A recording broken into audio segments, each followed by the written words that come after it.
Right, where am I?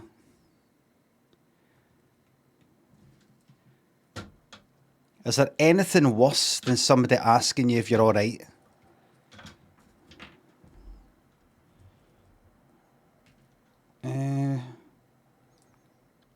Okay. Okay, start with that. Right, just start with that. Right, and do that. Right, that's them separated, right? Now just work in these two. Just do that. That's it. Just do that. Right, see that one there? Just there. And bring that out like that. There we go. It wasn't too hard. Right, make sure that stays there though. Right, and do that. And then let it sort of dangle down and unwind it. So that's it. Sort of spin a bit. Yeah. In that shoe.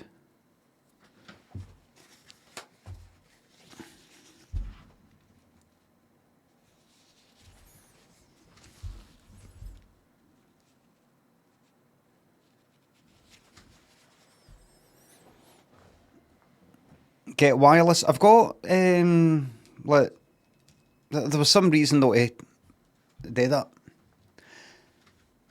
No, let's fucking speak. So we're going to 100%. Right, wait a minute. Put that. Cilla Series 5. Surprise.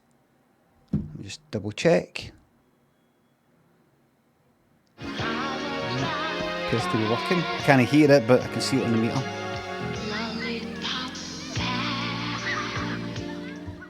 Right.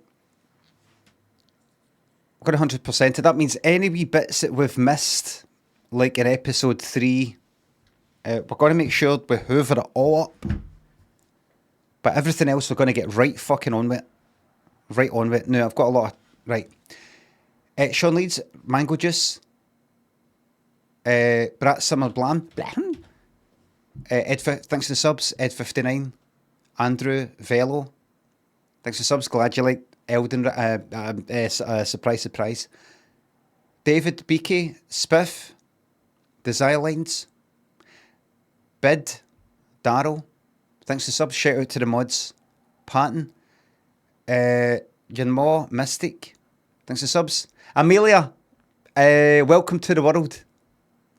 Visible Puma, Scovern, Monkey, Marty, Obs, thanks to subs and bits. Keep this rolling. Sleepwalking, Yadmaw, thanks to subs and gift subs. Ifley, Real, David something else, Back to Bailey, Unregistered, thanks to the subs. Thank you very much for coming back to the stream. Budge. Glad you like this colour of t-shirt. I know you're being sarcastic. Nobody likes it. I like it. Afro and Lip Tattoo, AJ, Funnycom and G Peeps. Thanks for subs. You can come up to me anytime if you see me out and about. G Peeps. You can come up to me any. Somebody did actually come up to us, I think, maybe. Pink Plums. Thanks for sub. Got any plans for the summer holidays? Well, I've already been on holiday. There is another very, very short weekend holiday that might bleed into some of the non-weekend days coming up. I didn't organise it, but we're just making the most of what remains of the summer holiday. I'll keep you updated. Good times, Johnny, Neil, and Fresh. Thanks for subs. Are you actually all right? As we all worry about you, I'm in a hellier state. Never been worse. What are you going to do about it? Huh? Scrubs and Sid, thanks for subs. Kira, random Jabba, thanks for subs. The guy taking a shite in the bus, I won't be telling that story again. We've got a lot to get on with. What he said after it was, it's a wee one, but it's the thought that counts. I know it's just a wee one, but it's the thought that counts. Something like that. Zeno, thanks for sub. Can't remember when Bobby's birthday is. Lynn remembers. Buzzard Patchimus. Chicken Coops. Orangutan. Tom, thanks for subs. Hamad did very well. Can we say, can we one day kiss? No. Hazy, thanks for the bits. Yes, I've seen that video of Cilla eating the orange. It was talked about last week. Stuart, thanks for sub. Thank you very much. No refunds for any underwhelming replies. Thank you. Now, Morning, everybody. How's your weekend? Good. Jolly good. Frame rate's fine. Everything's hunky-dory.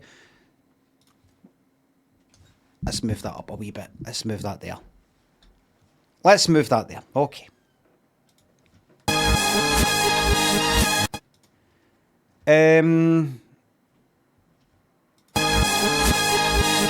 Don't know. Never heard it. I was right. I've never heard Messages by Orchestral Manoeuvres in the Dark. I thought it might be them. I had a feeling it might be them, but I've never heard that song. I was very... Oh, it's loud. Really? That was loud as fuck. Right. 80s.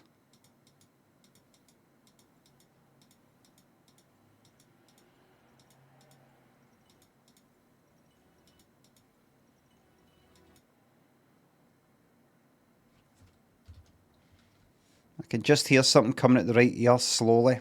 Could be, is this love?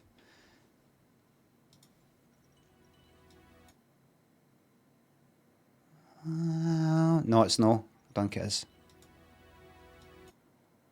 Is that?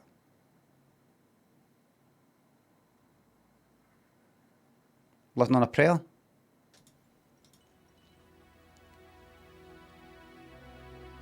Ah, it is.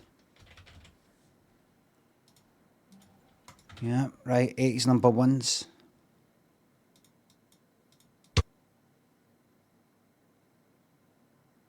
It's another one of the ones.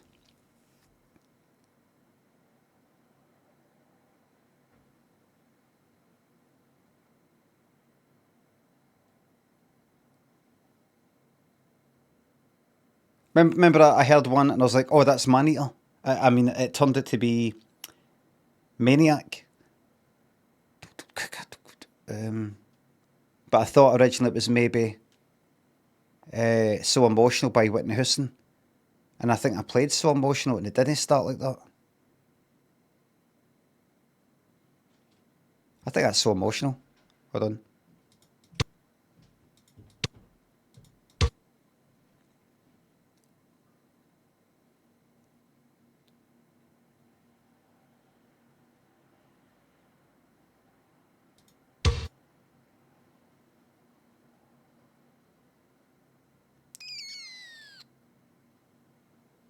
Might be.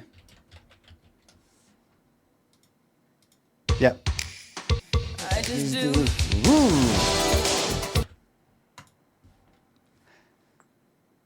11 things to say when someone dies besides I'm sorry. Just say I'm sorry. Fucking hell, man. Don't complicate things. THFC. Harry thinks of subs and bits. Olympic season Deadpool, Robert Downey Jr. back in the MCU. Can't wait to hear your thoughts.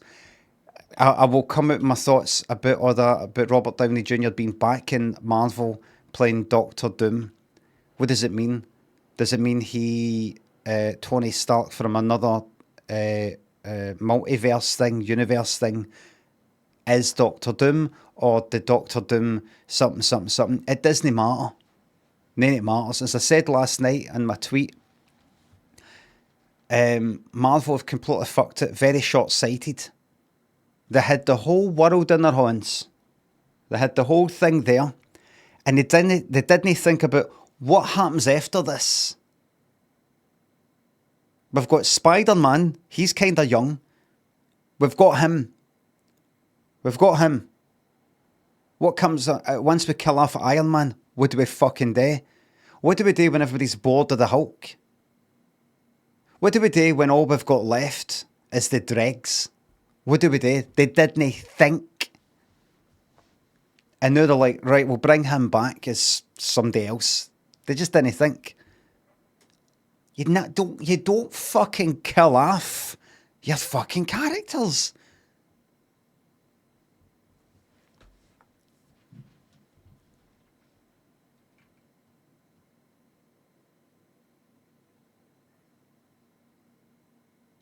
You know what they should do? Fuck the whole multiverse thing. They should just go like that. Right? We do a whole run it, right? Like Iron Man and all the rest of it, right? Iron Man, the Hulk, Who else is kind of semi-interesting? Nay cunt. You know, all them, right? And then you get to a point, you go, right, you're all too old. The end. You all die, something like that. We start again. Reboot. New cast. Slightly different story. Starting from the beginning. But you can't, because there's only so much you could do. Like, say, like with Iron Man, you couldn't really start again but completely change the fucking story. So, because it's got to stay kind of close to the comic or something like that, kind of. In fact, multiverse is a good idea. There we go. McBride, Deadpool and Wolverine, best Marvel movie in years. It looks really, really exciting. It looks really funny. The chemistry between the two. Shut Up Jack and Corridor thinks the subs. Thank you very much. Fifu, Jen, Stuart thinks the subs. Gutter, Whale, Teapot, Dome, Fish, Bowl, Justice, Ali, That.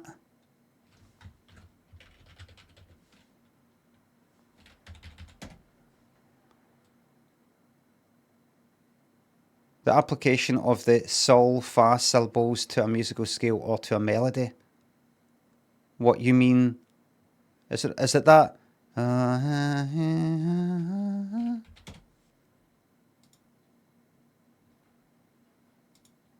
We all look at and more confusing vocabulary, including from music that many get wrong. Solfège is how it's said in French. Solfège. So how I would say it. Looking at Solfège. Is it do, re, mi, fa, sol, la, ti, do? Let's say it's that. Colosseum. Is that how you spell it? That's not how you fucking spell it. That's how you spell it. So what's that then? Libra, Drive, and Arena. Right.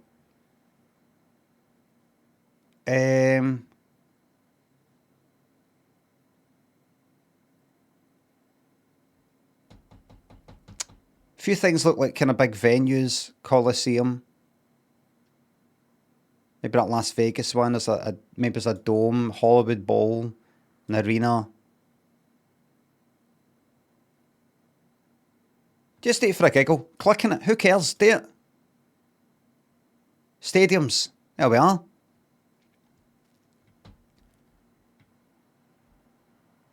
Fountain, teapot. Water squishes at whale.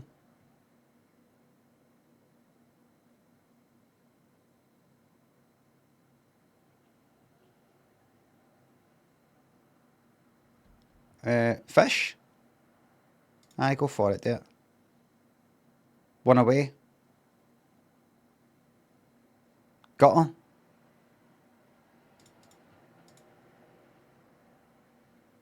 Things with spouts. A whale's got a spout. I knew it's to do with water coming in. That's the main thing. Solfège. That's the... What is it? What exactly do you mean?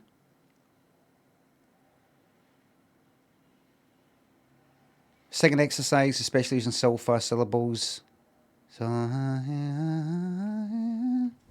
is it that?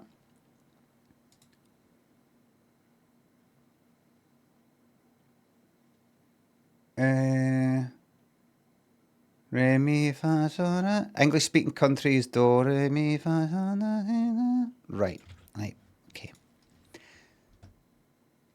Justice, right? Libra. They're next to each other though to confuse you.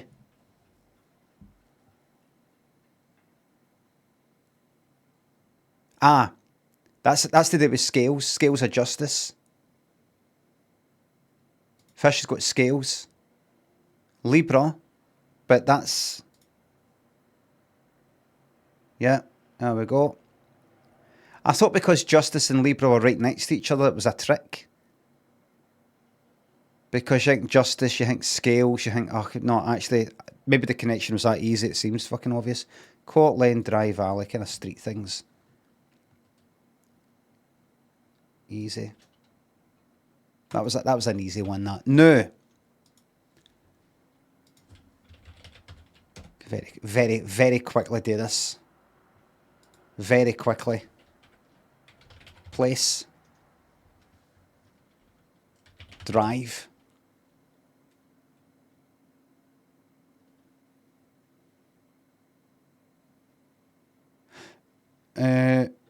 Super. Fucking easy. Easy.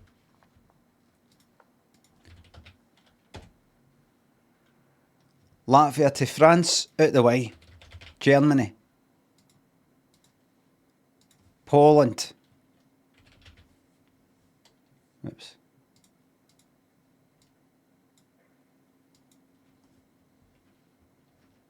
Right. Right.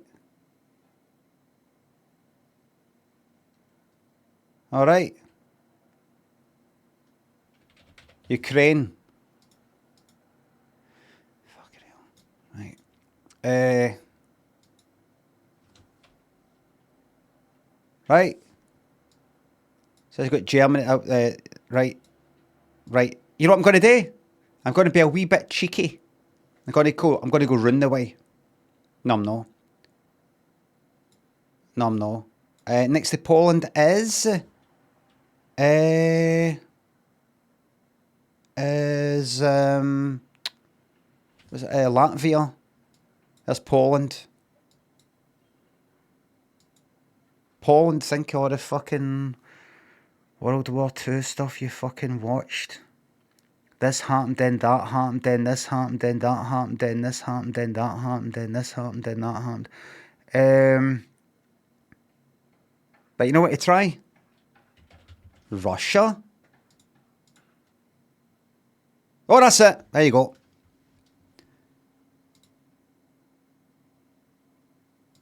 And what's that? Worldle. And this is us. Worldle.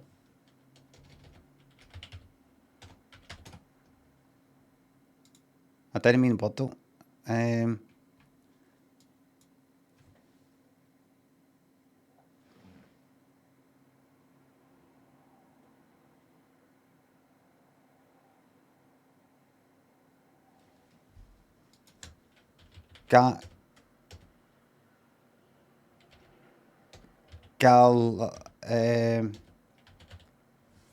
British Virgin Islands, try that.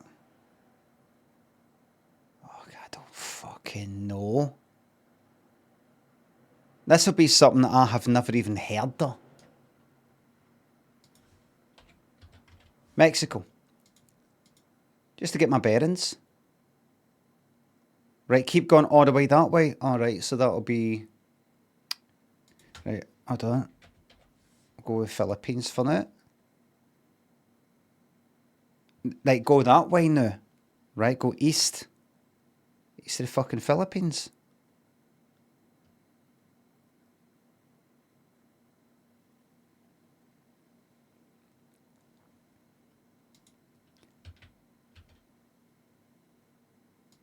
Let's do that again for a giggle.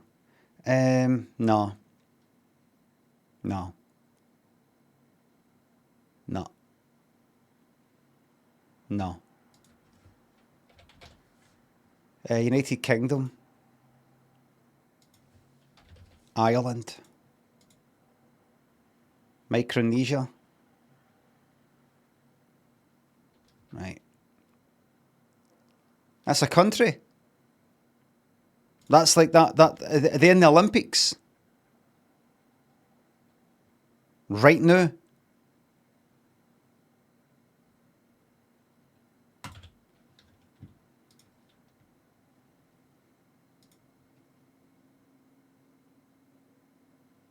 They didn't send athletes, right. Right,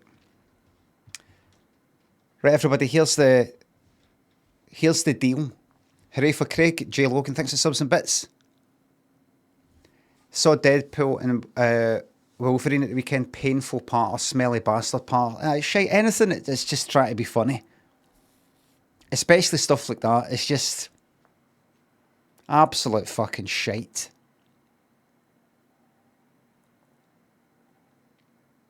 It was my birthday on Saturday. Happy birthday. Who'll sing happy birthday to a child on a special day? Corey thinks a sub.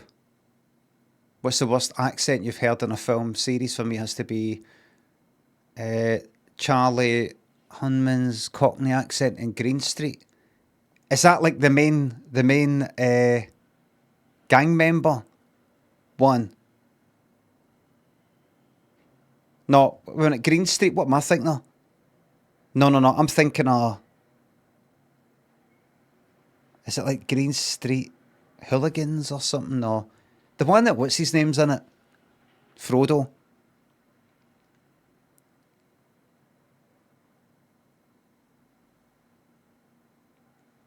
Aye. Like that other one. It's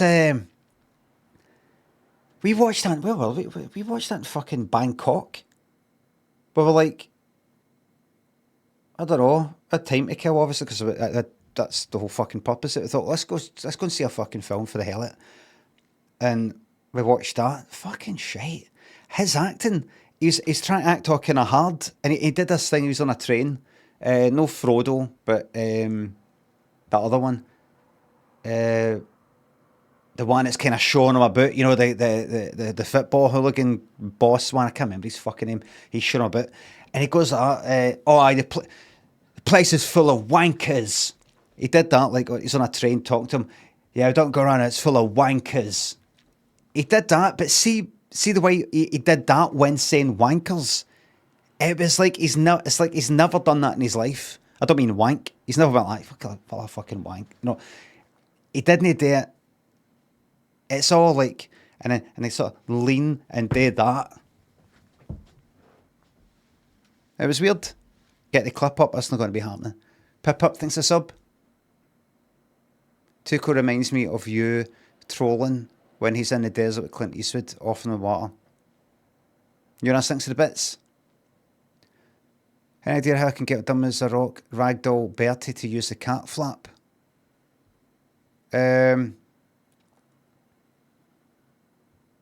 You go to the other side with Dreamies. You go. Yeah. Calavamo. Thanks to sub. That's one of the worst ones, Corey. So, now here's what I'm thinking. It's 10 o'clock, right? We've got about 3.5 hours roughly to get through like a 55-minute episode. It can be done. But we're trying to 100% this. I say we absolutely double check that we've done everything so far, right? We get that out of the way so we can, we've got peace of mind, right? We've got peace of mind. Now, have we 100%ed the first episode of Series 5? I think we have, right? We did that actually quite a while ago. Do you remember all this? Teddy bears do. Right, remember him with the fucking teddy. Right, this has been watched quite a while ago. There's the spray paint thing. Then there was that. Right. And then the big ending, right? Episode 2, I believe we 100%ed it on Friday. We hoovered up the last few crumbs, am I right? There's the guy who gets a special song because he does as much as the average single mum. So he gets a very, very, very, very, very special spotlight put on him. You got that shite that we skipped through. You got Heardle and the whistling, yeah.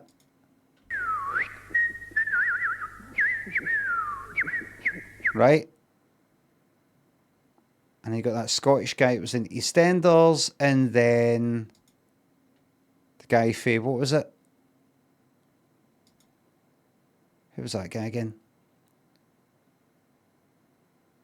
For Poland. Right. Oh, is that the kissing one? Aye, it is. It is. The sucking the life out, the vampire.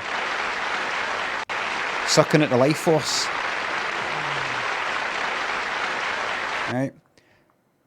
That's been 100%. Right, seen that? Scottish, the jocks. And of course...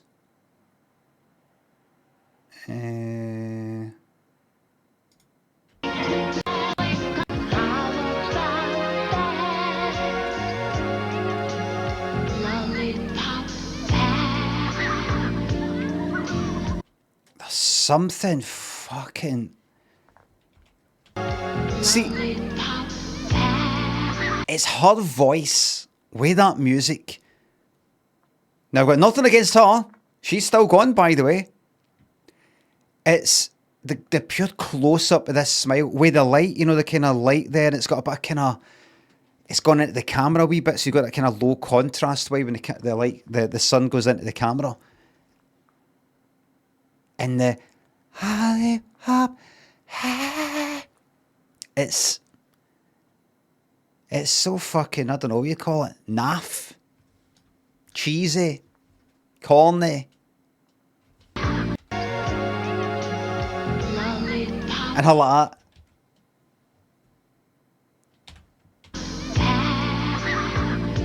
Coincidentally, at the same time, again, nothing against, good on her. I mean her, with the singing.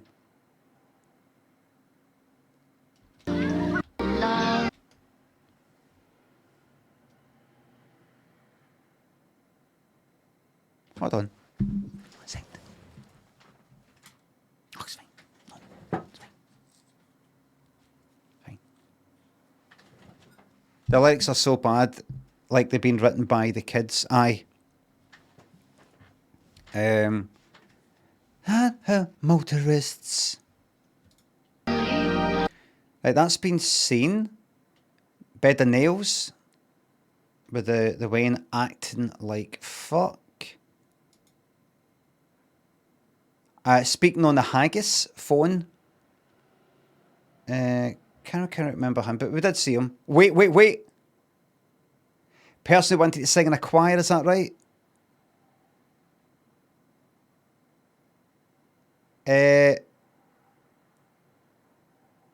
Wait a minute. I don't think we've seen... Have we? Nick, there's a picture of fucking Nick Kamen, right? We've not seen that. I would have remembered that. Everybody, we've watched quite a lot of this episode 3. Remember her on the piano?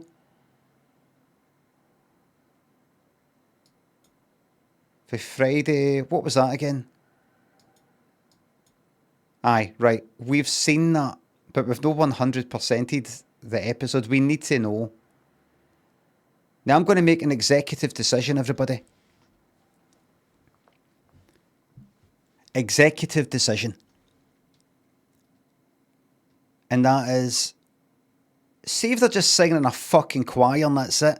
I might skip through it, but I don't know if I want to. I don't know if I want to do that.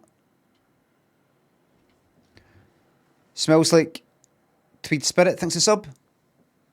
Thank you very much. John Stott Moogie, thanks a subs. Any recommendations for Florence?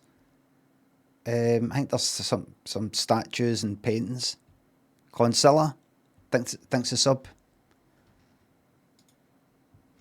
Everybody. So before we start a new episode, we need to hoover up the shite. No, we need to 100% it. We need to. Right, so that's the Haggis. Right, phone. We've seen that. Oh, well, I shall look forward to that. Actually, we've got another success story from Searchline. So, would you please welcome Albert Owen? Come in, Albert.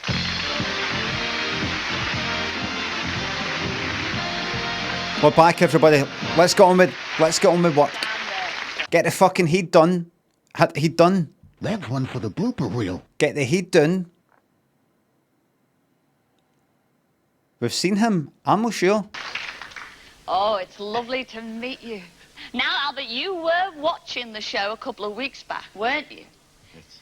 When you saw popped up on the screen that your name was there, wasn't it? Actually, I didn't really see it then. Everybody phoned me. Is that the guy that I said sounded like the guy for Chitty Chitty Bang Bang?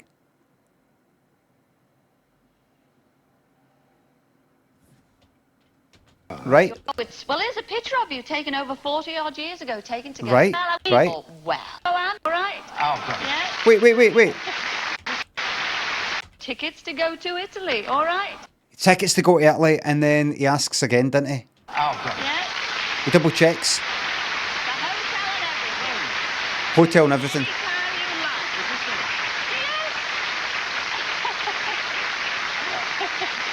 Anytime you like, Albert, all right? So you can catch up on... See him. You're actually going to see... Aye, double Giuseppe. checks. That's Yep. a ticket for So it. we've seen that.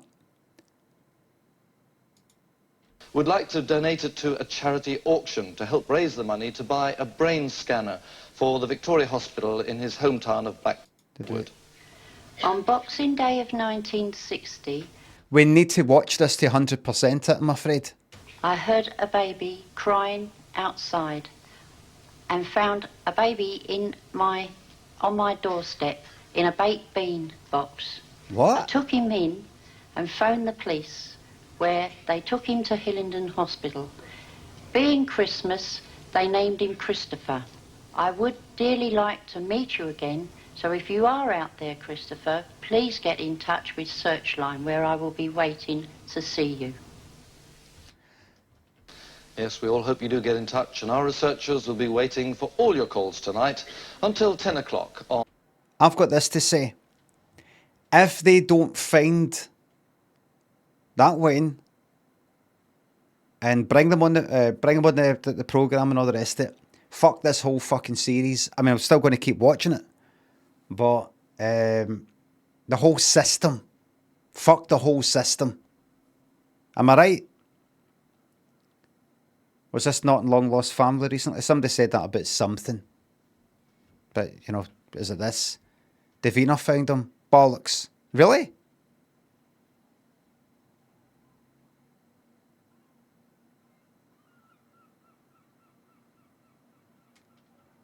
Beanie box pad.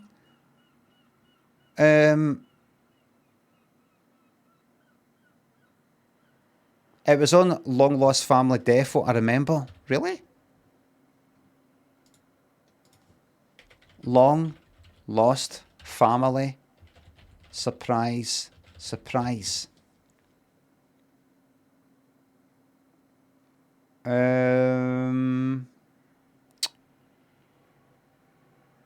No, we're not finding that. Okay. We're not finding that. Long Lost Family. Christopher. Name might have changed though. No.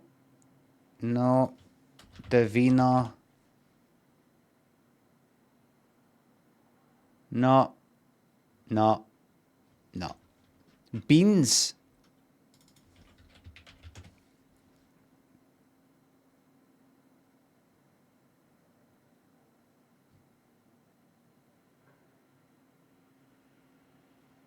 No.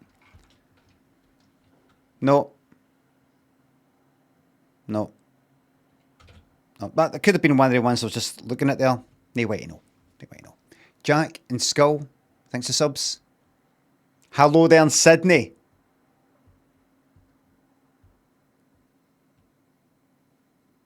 On 01 222 Right, that's 100% it. I shall be back later with more from Searchline, but right now we'll go straight back to Cilla. Thanks a lot, Gordon. See you later. Bye. That's old Bill Let's Gates. go back to the Dunmore Warehouse Theatre and see if our Bob and Sally's getting into it all. Are you there, Bob and Sally? See the sound quality of this episode. It's really her voice It's like metallic. Here, they're actually very busy behind me. I'm not sure what song that was, but little harmonies these are going on. I'll go and find out what's Basil. Right, wait a minute. When did this get set up? Right, you got the two Scottish guys there, right? And then you got Lollipop Pat.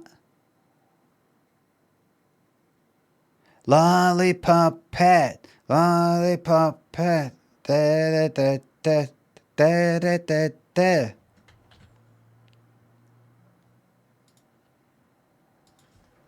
Telegram. So this is why it takes ages to watch. What's that? Carpe D's Nuts. Woman has relevant information concerning Searchline request. Congrats on redeeming 1 million channel points for an improv story.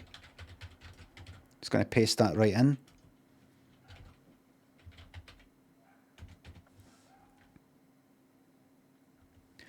Just paste it right in like that. Woman has relevant information concerning Searchline request. Let the story commence.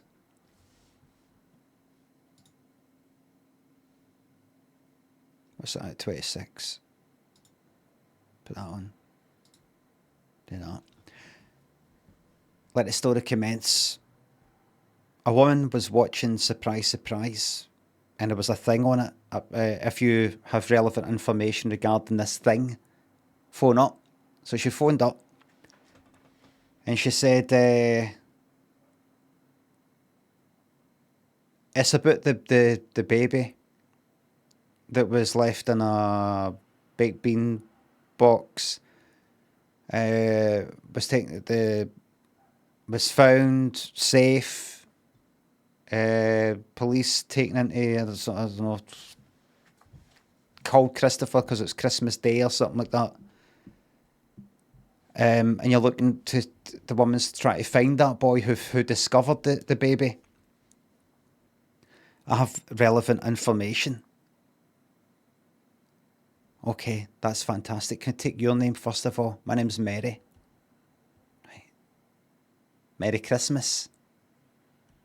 Sorry? I just... Because we're talking about Christmas. Your name's Mary. Oh.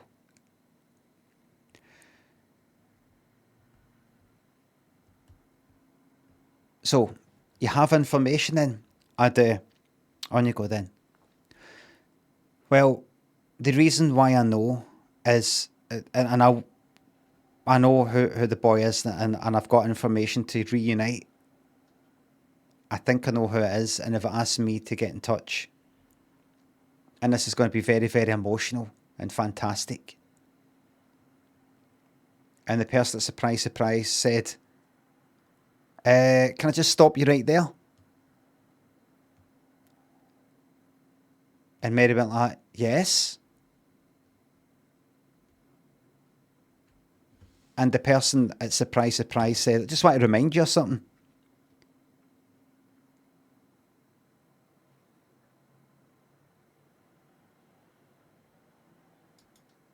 $8,000.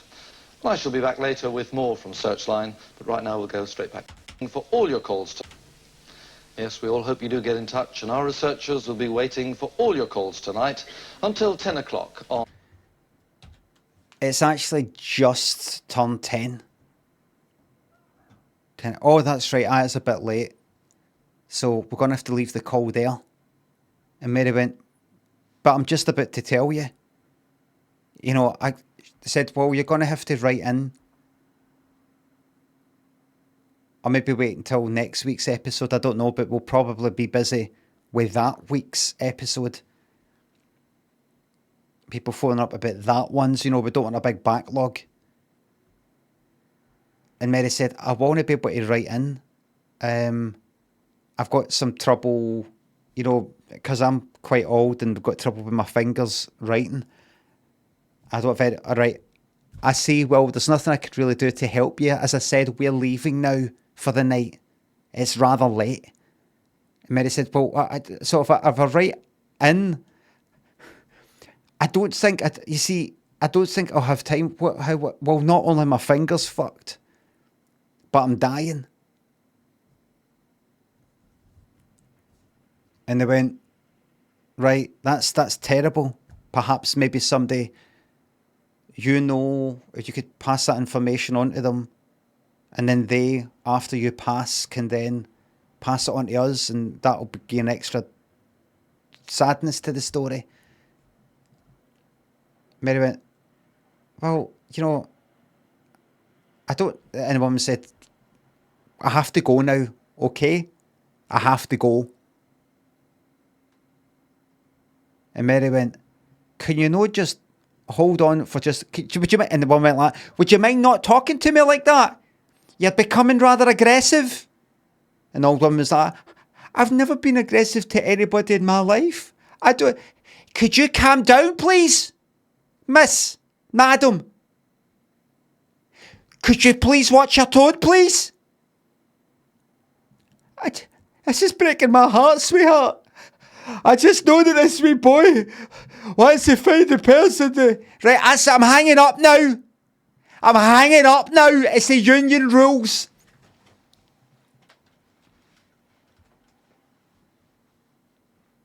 The end. And there's no epilogue, because that's that.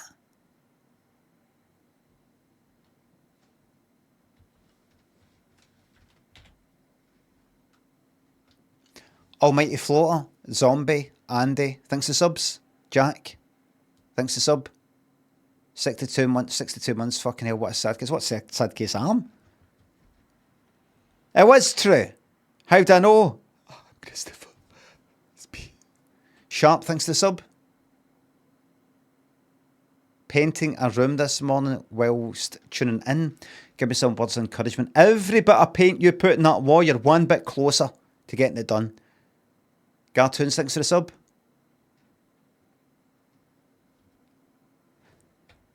Where was I? Oh, aye.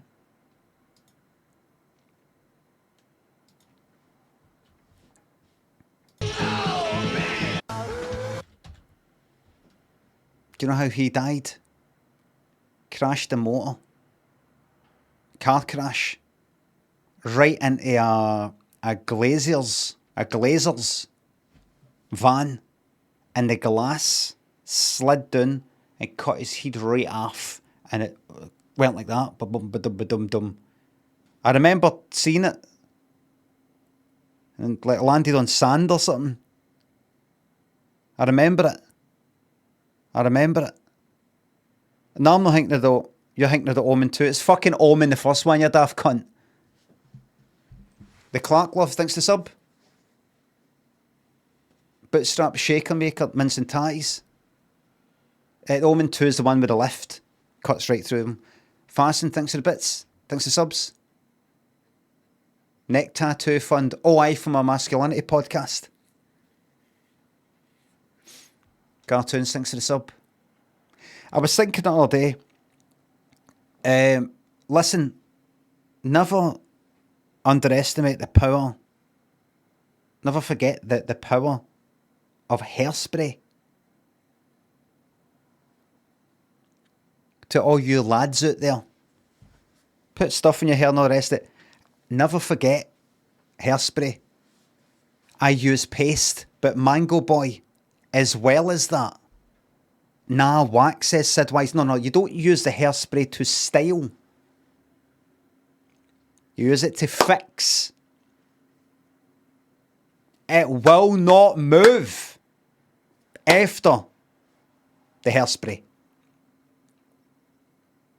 You don't have to go like this a wee bit later.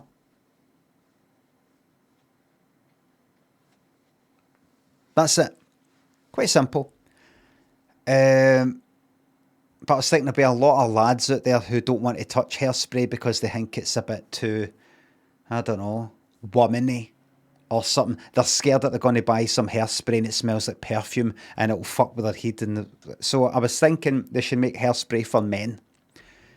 The hairspray that I use is, I don't know, can't remember the name of it. I didn't go for like, what's that one? Is it like Silvercrin? Or is that pickled onions? I can't remember. That's what I used to go for like when I was younger. But it's that one. It's like it looks like G2O or fucking I don't know. It's like yellow. That's you get it, and it's quite a common one.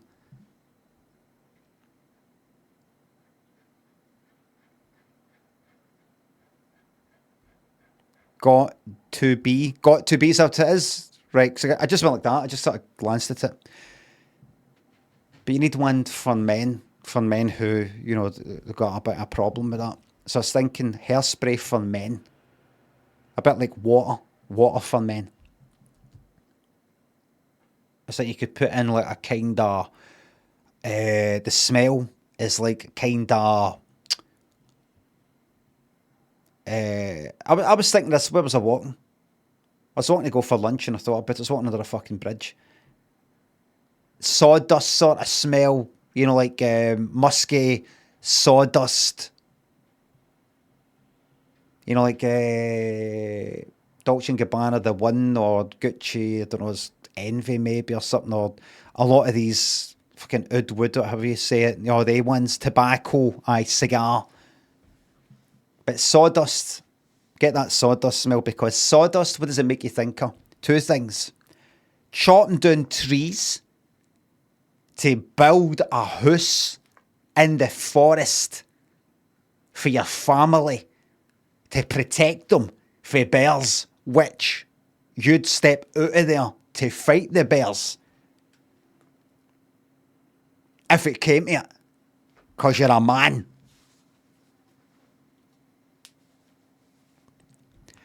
Also, to chop up firewood to provide warmth for your family, to provide warmth for your family, and to protect them as the provider and protector and provider.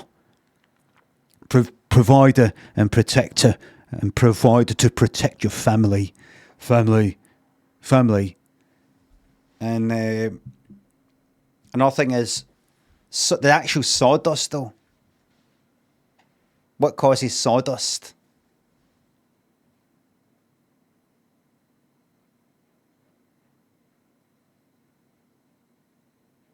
Saws. Exactly.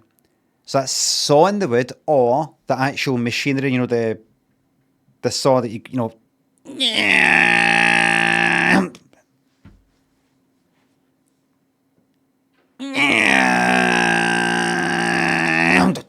You know, like that.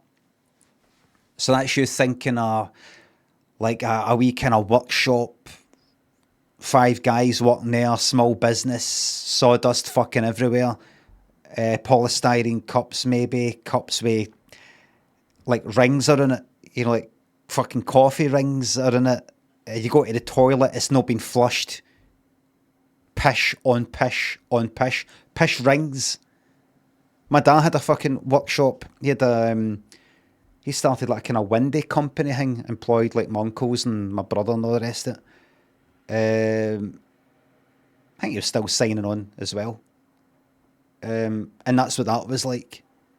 He got me to, when I was about 15 and no up too much, he said, I'll give you a wee bit of money if you answer the phones. So I went to his workshop while they were all out, and any time the phone rang, didn't answer it.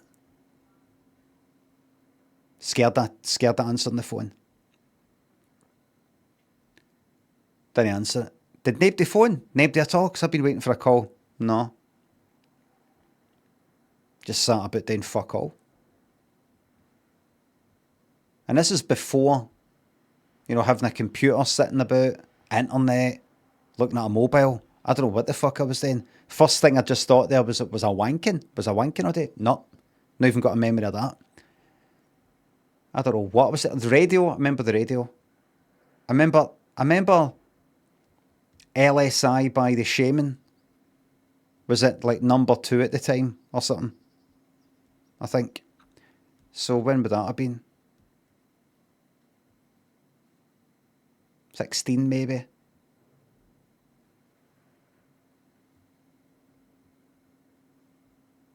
Don't know.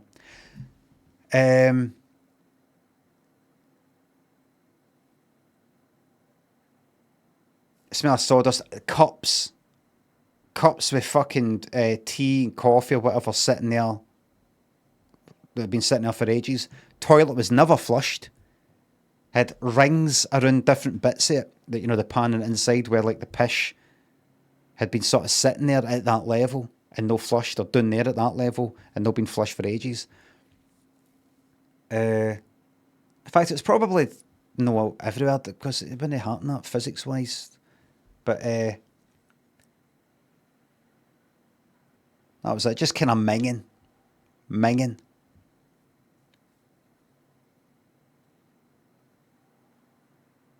That's what makes you think of. Sawdust, men making things to provide.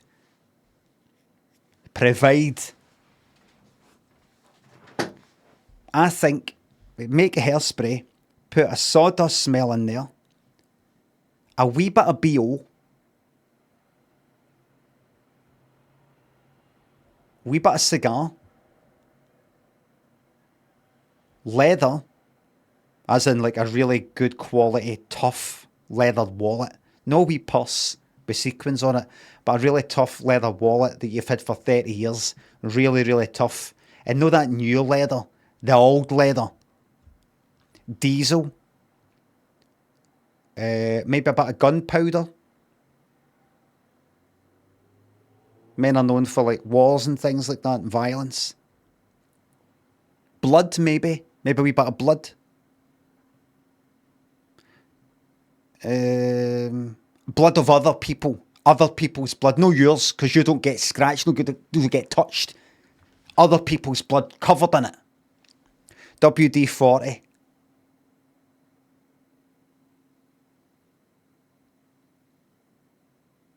Ronke says, I'm not liking this red pill era of Limmy. That's because you don't get sarcasm, because you're daft. I tweeted, what did I tweeted something at the weekend there. Stupid wee picture. I tweeted about it. I was in a toilet in a restaurant, and there was a wee door next to the toilet. And I looked at the door, and I thought to myself, imagine just somebody fucking opened that door and went, you having a nice shite, aye. I thought, oh, here, that's a funny thought. How will I tweet that? And then, instead of doing it in some sort of wee clever sort of way, taking a picture, I thought I'd just hear, what's this door all about? Imagine the door opened, the wee guy just went, you having a nice shite, aye. And I did lol at the end of it, as a wee kind of, I know that's kind of shite part, or the way I've worded it is a bit kind of plain. But it's maybe sort of kind of tongue-in-cheek, but people took it at face value, and I remembered, you got to watch it with that if you're being all kind of a bit ironic and all that, or sarcastic. There's cunts who don't get that. They don't get it. It's horrifying, by the way. I've done that before. I've done things like that before where I've made a wee joke about something. I've deliberately been shite about something, and it's been taken at fucking face value, and it's been like fucking retweeted. I remember wee things I've said in the fucking past. I've been like kind of obviously joking about. If you know me from my timeline, that is. And it's been like retweeted and. No, I'm joking, and it's a whole. You say you're joking now, and it's just a joke. It's just a joke. It is just a fucking joke. I mean, I'm pretending to be like that. I'm not really like I'm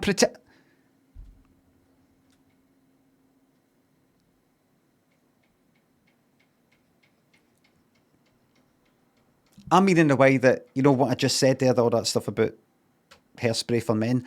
There are some people out there who would go like that. I was saying that there should be hairspray for men. Was he joking? Joking? What do you mean? Was he joking? Was he sort of pretending that it should be hairspray for men? And what is it he said again? Sawdust? That sounds like a joke. What's a joke? Alex, Jack Sorts, Marshall thinks the subs. Thank you very much. Furry Jam Hats, Barty, the Clark Love. Boot thinks the subs. Shaker Maker, Mince and Tatties thinks the subs. Thank you very much.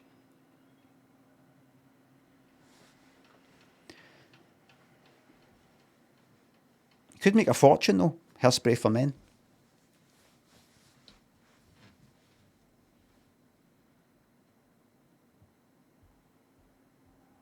What colour would it be? Black? Dark grey? Not dark grey. Not dark grey. What's another? Brush steel? What's another name for it? Another kind of name for a grey? You sort of get it. Gunmetal grey, that's the one. Gunmetal. Battleship grey, aye. That's kind of lighter though, isn't it? What is it? Aye, battleship grey. And what would you call it? Something to do with power. Power. Man spray, please take this seriously. Nuke. Aye, something to do with nuke. Nuke it. Get it nuked. Heard blast though. Aye, or heard blast. Blast because it makes you think of fucking bombs and blowing people to fucking pieces and all that. Aye.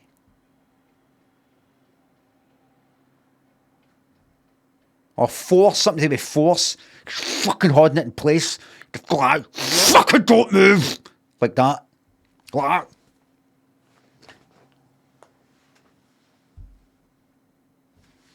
Don't move, mate. Like that. Don't move. Okay. You know, like, I subdued the assailant.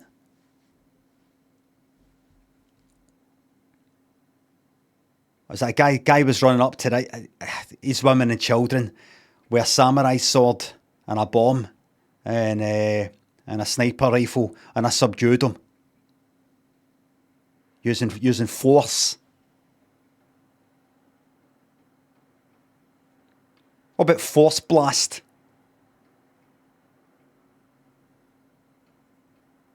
Force blast. Citizen's arrest? Aye, that sounds good.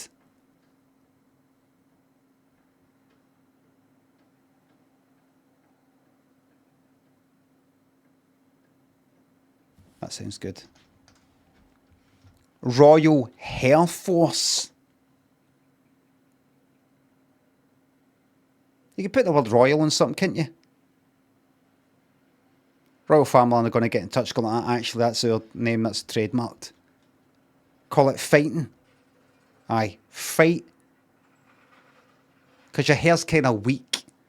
And it's sort of like, instead of staying there, it's starting to go like that, limp. You're fighting weakness. We'll have a think about it. Gunmetal or battleship grey. Sawdust smell. Sawdust and cigars. Which covers it all. The sawdust is the lowly manual labourer man. The cigar signifies the high-flying psychopath, CEO,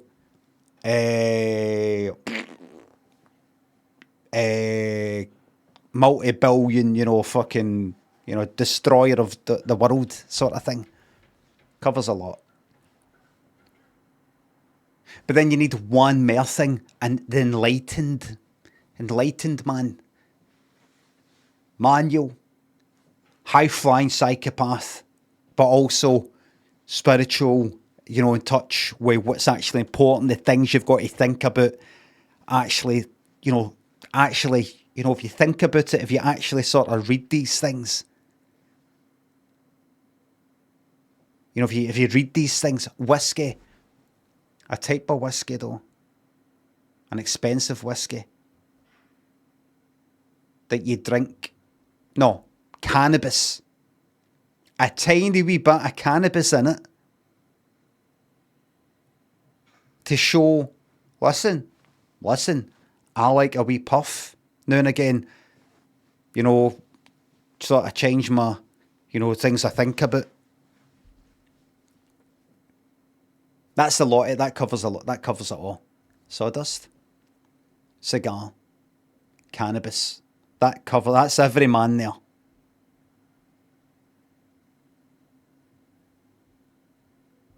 There we go. And gunmetal grey, and it'll be called something like something to be blast or force, that kind of thing. Caliber. Man up, might be a wee bit too on the nose. It would be good because you're kind of keeping it sort of up in a way, if that is your hairstyle. Hair Force 1. Don't want to make it too... Hair Force. Aye, Hair Force. Hair Force 1. Hair Force 1 is a wee bit too kind of... Oh, ha ha ha. That's funny. See, just Hair Force. I think Hair Force.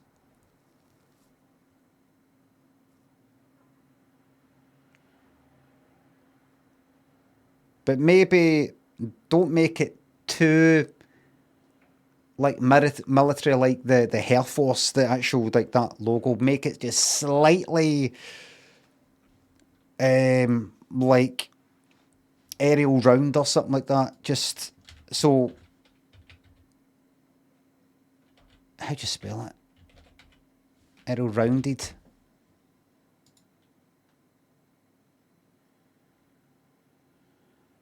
Fuck off. No. Aerial rounded. Like that, you know, just a kind of...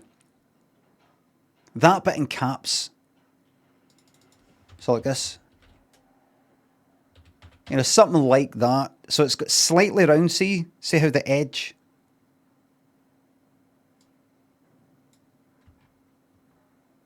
See how the F, like it's all kind of rounded. So it's got a gentle white, yeah, but the words are saying very clearly, this is strength.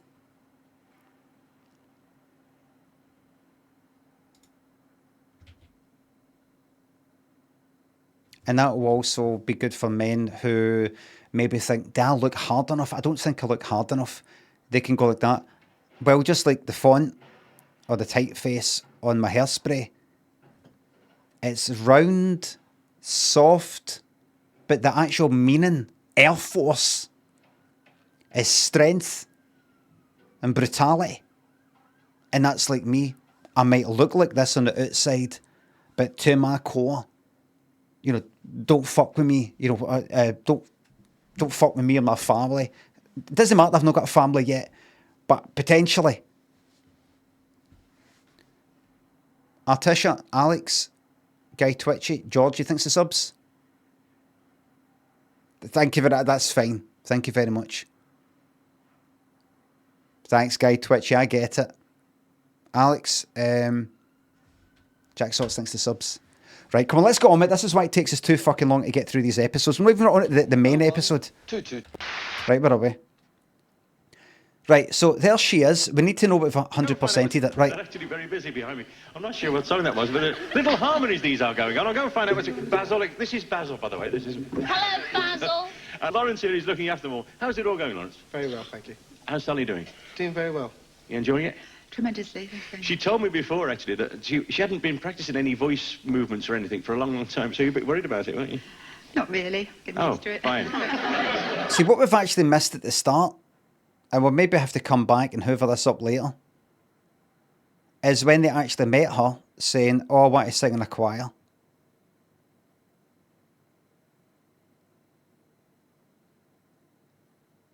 Is that it? Your lollipop never wilt. In London's West End to surprise Sally Grimmer of Romford, Essex. Now, she thinks she's at the theatre to attend a performance by a gospel choir. Sally has always wanted to sing in a gospel choir, and Sally with her husband Philip is, we hope, in the foyer. Is this the one where theatre drinks? Bob's got his heat through the curtain? This is a dream come true. Are you there, Bob? Yep. Cilla, I'm here at the Dom. I'm waiting for Sally. And then we've seen this. Sally, hello. Sally Grimmer, surprise, surprise. Right. They said to her, you want to sing in a choir, okay. Here, going on, I'll go. Are you a bit worried about... Very well, thank you. How's Sally doing? Doing very well. You enjoying it? Everybody, there was a wee bit of back and forth, right? We're going to get this done, all right? Saggy thinks a sub. Glad you liked the book. The Shave Pubes Strip Search. I had never really done that before, and then I just happened to get strip searched. You'd get away with it more these days, but back then, it's probably a bit surprising for the police to see this, what age was her? 16-year-old with his pubes all fucking trimmed and nae pants. I actually said to the police, when I was to take my trousers off, I said in my book, but I got strip searched for a crime I did not commit.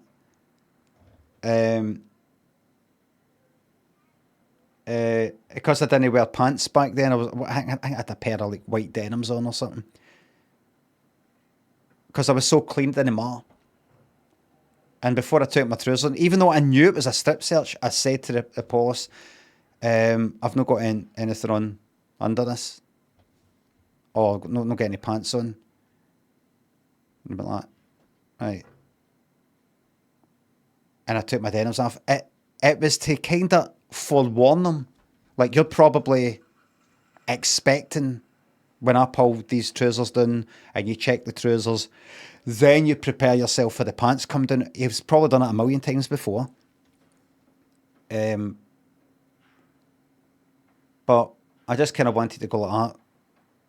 Just in case there's a embarrassment all round, including me. The next thing you're going to see is my cock and balls. It's not going to be pants. You might think there's one other step to go, the pants and then that. No. That was that. Tremendously. She told me before, actually, that she hadn't been practicing any voice movements or anything for a long, long time, so you're a bit worried about it, weren't you? Not really. Getting used to it. Fine. Okay, my mate. Now, now you look. That's actually real embarrassing. I can't be around.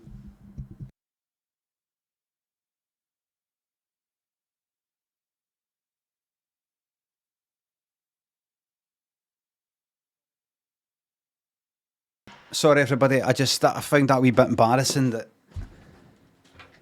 Bob said that, and then she went, "No, I'm all right." I had to leave. A wee bit embarrassed there. I also thought while I was away, may as well get that.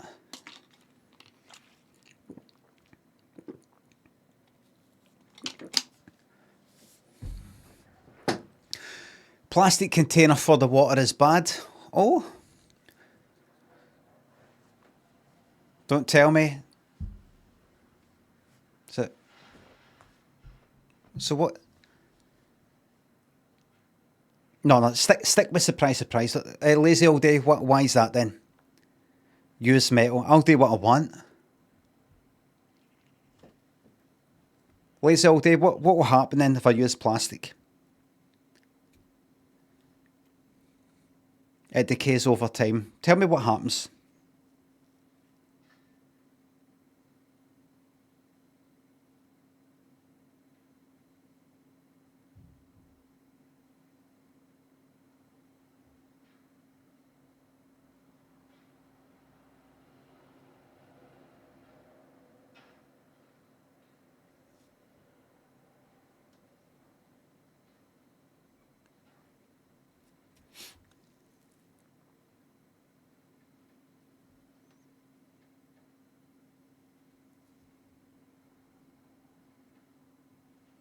You get microplastics in the water, don't you?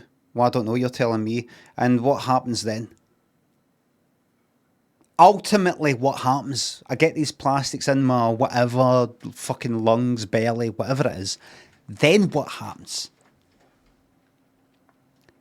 They get in your balls. Exactly. You resort to comedy. You do that. You resort to comedy. You get plastic in you. You get plastic in your fucking whatever. And it's all stuck. Whatever it is.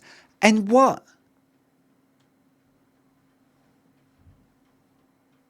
I turned 50 this year. I don't want my body to be fucking tip top when I'm 80 or 90 and my mind is fucked.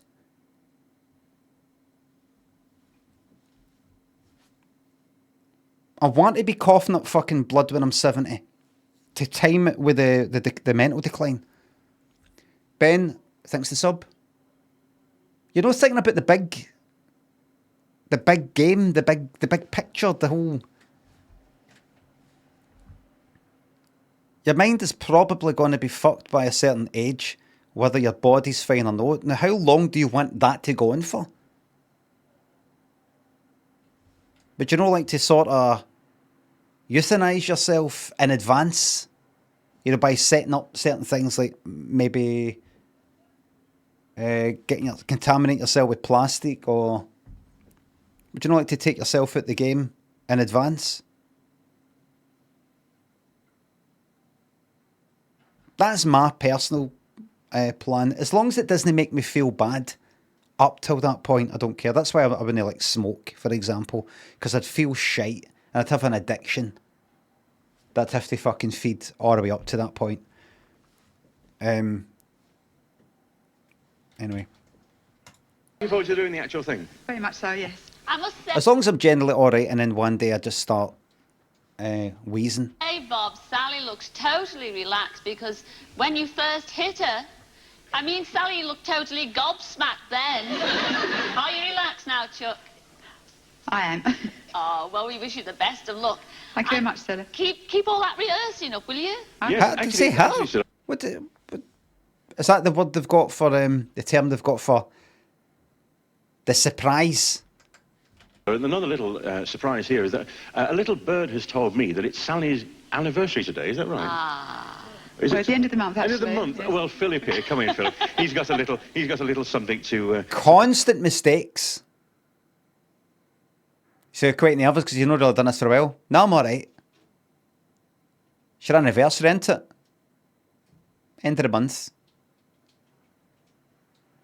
Present you with for your anniversary. Oh, Just a little rose, you know. Oh, A lovely rose. oh, And a here gift. it goes. Oh, Thank you.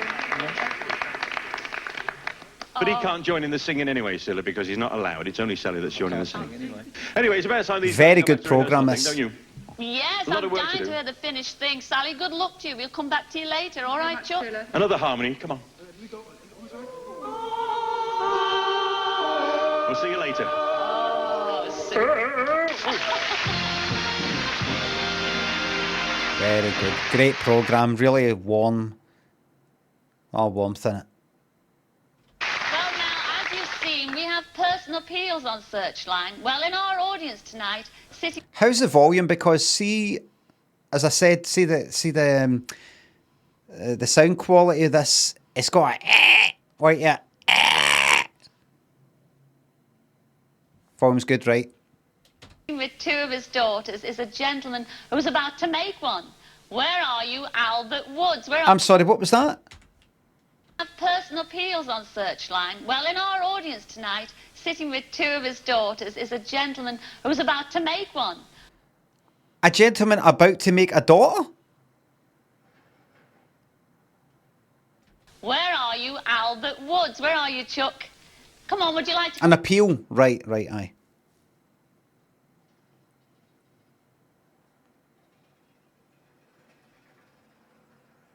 join us? Tell us all about it, Albert.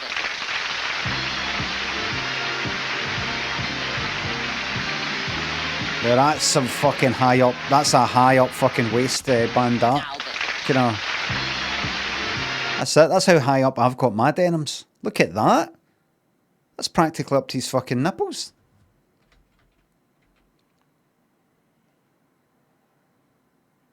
Look at that there.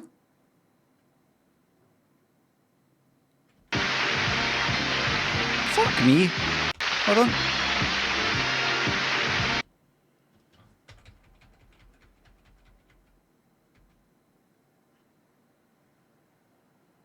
See, you got the belt. The belt's high, but then you've also then got the rest. That's fucking high as fuck.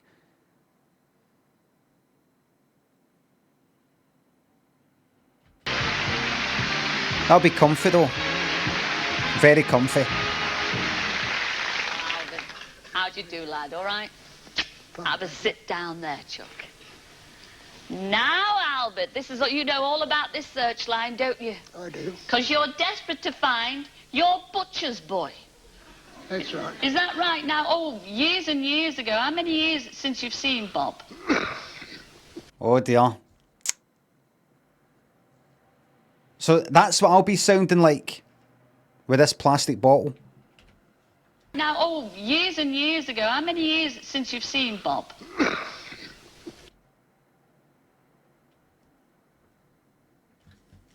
Microplastics cough.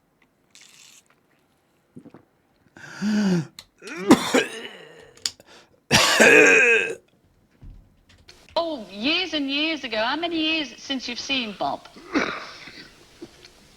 It's a long, long time ago. Hello?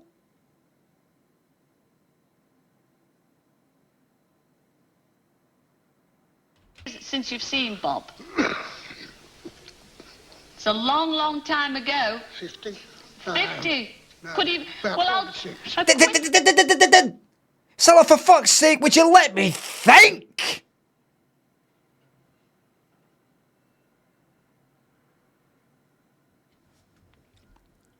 Yes, 46, spot on. A quick reminder. See, you used to be you was the boss, weren't you? No, I wasn't the boss. You weren't the boss. Fuck me, this programme. This episode. See the researcher, is that junior researcher? I just wondering if any of you would mind if I bring my son in to learn the ropes. He's wanting to become a researcher. You're right with him finding out about if her that's singing is alright and hasn't rehearsed for ages, and finds out when the anniversary is, and finds out. See, you used to be you was the boss, weren't you? No, I wasn't the boss. You weren't... If he was the boss. Sacked. Senior Grandy thinks a sub. Wish I was as high as Albert's trousers. Very comfy. I prefer to have my denims a wee bit kind of higher up like that. Especially when cycling. You don't want your denims to be just sort of like on your fucking hips. Plus my hips are quite big. My hips are quite wide, always have been. So I kind of just have them sort of sitting there. Got to be up a wee bit. And very comfy. Wear a belt.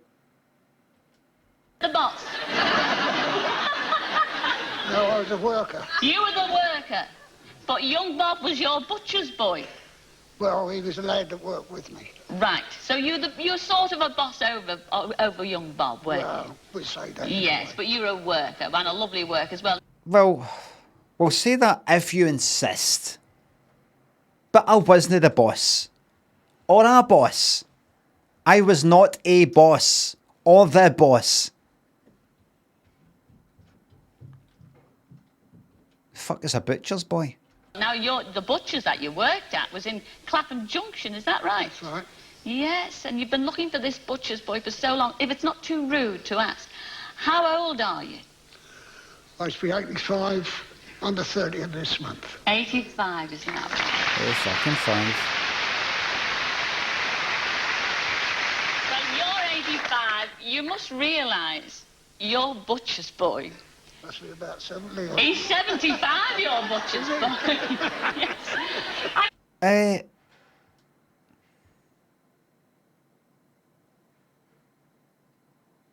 the fuck's he want to meet this fucking butcher's boy? What? I don't get it.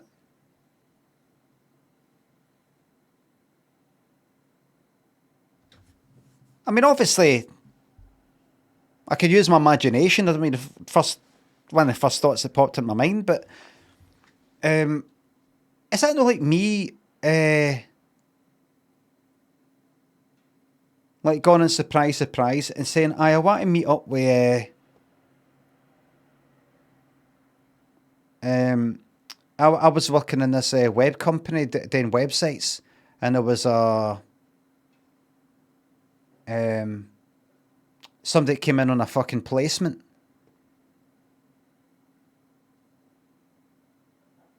that was like, I don't know,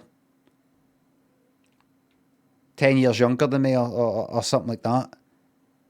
No explanation. Or we became good pals, or we fucking, I don't know. We got up to stuff. Just, who is this person that you, especially saying butcher's boy. Like that, what do you mean? Is there anything, you know, is there anything else?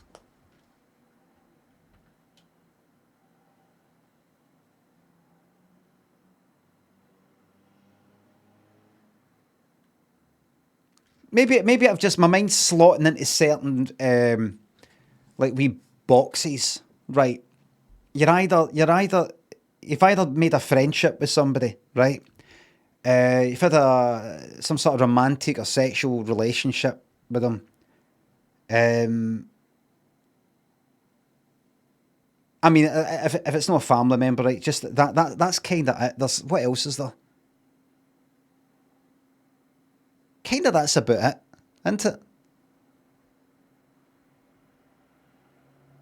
And normally you're like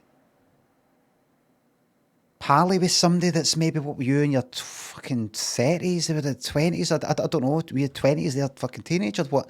Henry thinks the sub? I want a wee bit extra, I want to know. I mean, if you saw him, Albert, would you recognise him? I should think so. Really? You know, like, I was his boss, or a kind of boss. Well, no, really, but sort of. It's like somebody that one of my bosses for a company that I worked in. I got somebody getting in touch with me and saying, like, imagine I wasn't doing this, right? So I'm kind of like, you know, it's hard to find me. Or so, this is before, like, imagine it's like before fucking Facebook or whatever. And somebody gets in touch with us and saying, I don't know if you saw Surprise.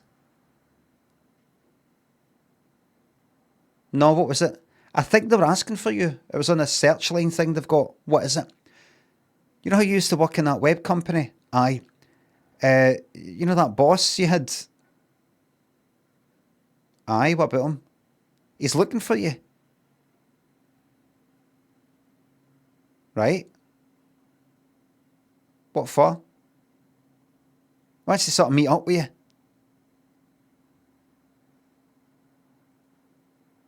Him?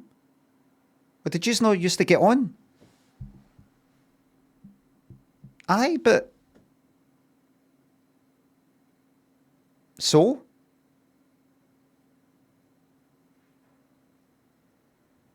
Blot Sani thinks the sub.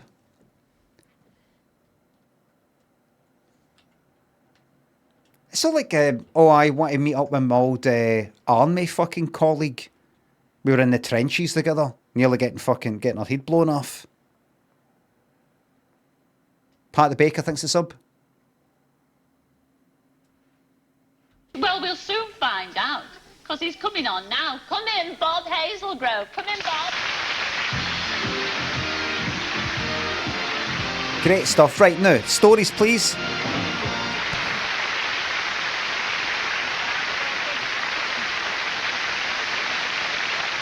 Jesus Christ, I've never seen a more distant fucking handshake in my life. You see that? The older one's got his horn in his shoulder, right?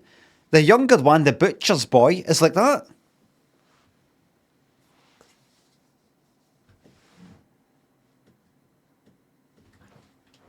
Need, you know...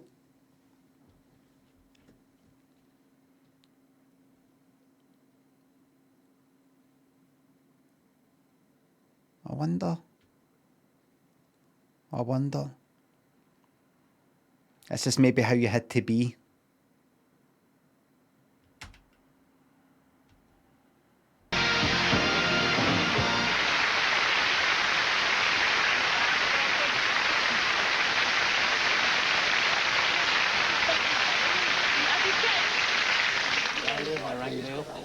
He's got older, but you up at 8. That's it. There we go. 85 you look, wouldn't you just look 85? No, he doesn't, no. Sit down, Chuck, he'll grow That's right, standing yeah. up. How Who was it? They wants to see you. Somebody up there. Who is up there? The daughters? Yeah, Irene. Irene? Oh. Well, you can... What? Yes, you can join up for after the show. Tell us a little bit about those days. I mean... Aye, fucking tell us. Every cunt watching.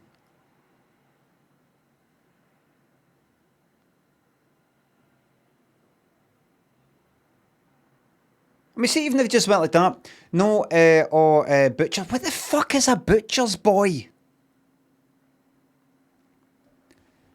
Even if he went like that, it's my colleague, same age as me. Wasn't he subordinate to me in the workplace or anything like that? Just even then, you'd be like that. Why do you want to meet up with this cunt that you? Apprentice. Why do you even want to meet up with this cunt you used to work with in a fucking butcher's?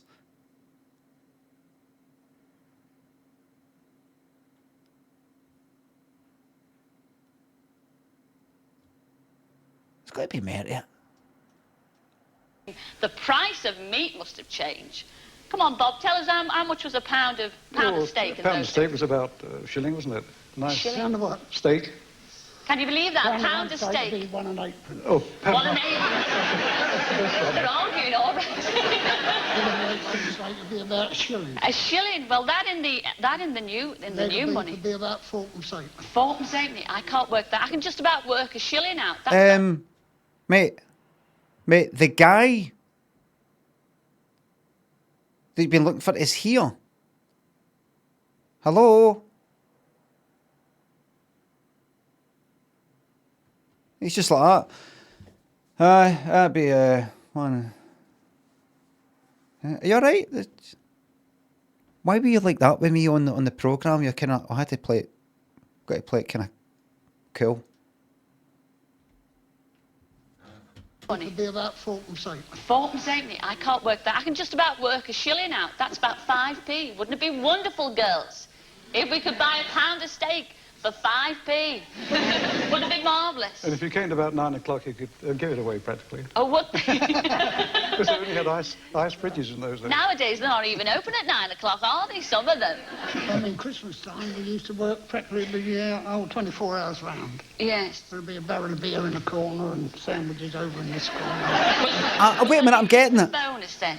We used to get 2 weeks' money. Yeah. And a leg of pork and a turkey. Oh, that's not bad. Well, we used to work 2 weeks' money. 24 hours. We worked for about 24 hours. Well, the night is yet young, and I know you're going to go on all night. In the meantime, we are going to take a break, but we will be back soon to find out how Hot Gospeler Sally Grimmer is getting on. And, of course, we'll have some more surprises. I'll see you then. See you then. I hope so.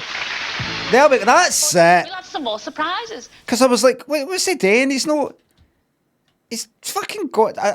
what I was going to say was I've worked out is this is their equivalent, 1988's equivalent of looking somebody up on Facebook. You know, you might be going like, why is there not a big deal made? Why is it... This is the guy he's been looking for. That he saw like fucking 50 years ago. And he's not even going like that.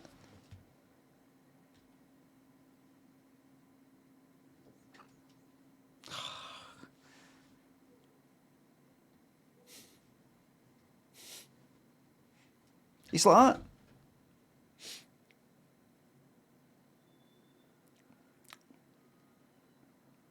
This is just like going like, what happened to that?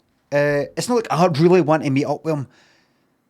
He really meant a lot to me back then. You got to remember, see, back then you had to really, what is it you youngsters call it? Down low. You got to keep it down low. On the down low. You had to be like that, all on the down low. I've still retained a bit of that. Oh, really? You got to understand, see, back then, we didn't have mental health therapists and all that. And when this apprentice came in, I just been out of the fucking water. I just been out of the war. And he brought me to life. Just, you know, a fucking good laugh. And I want to see what he's up to. Not big. Just that I think this is 1988's version of. Do you know what just popped in my mind all day? Is this cunt I used to work with? Here, let me see. Type his name in. That's it. That's all this is. Wonder what thing is. Wonder what ever happened to that. Like, you know, somebody you remember who was pals with Thingy, that you met twice. This is just like the equivalent of. That's all this is. Until So I'll see you then. the hand. See you then. Bang.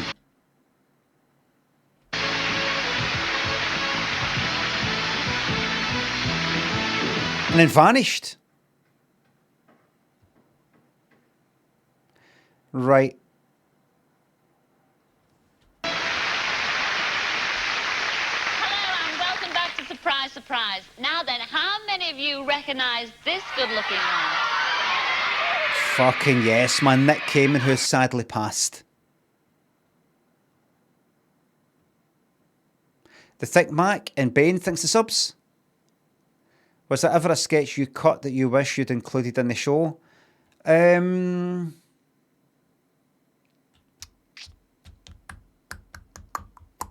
Oh, there was one that never got made. The Greer thinks the sub. Cilla's got a Bond-style ejector sofa, aye. Or trapdoor. Shooter thinks the sub.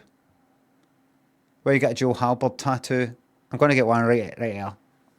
Come down there, and then up that way, and then up that way.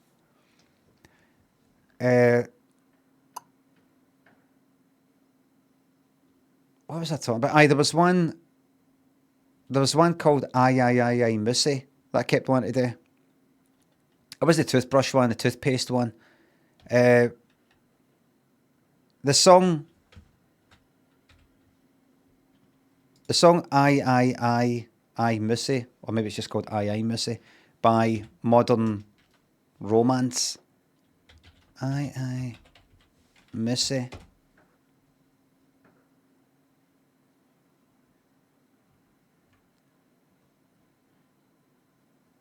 Aye Missy. This.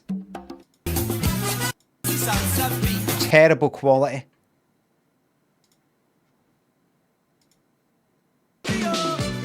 Anyway, somehow I heard this song. I don't remember it in 1982. I don't remember this song, but I heard it like later on, and I had a sketch in my mind, a cartoon. I was going to make it into a wee animation thing. I had a picture of a cat, like some old kind of Tom and Jerry style sort of thing, or even earlier.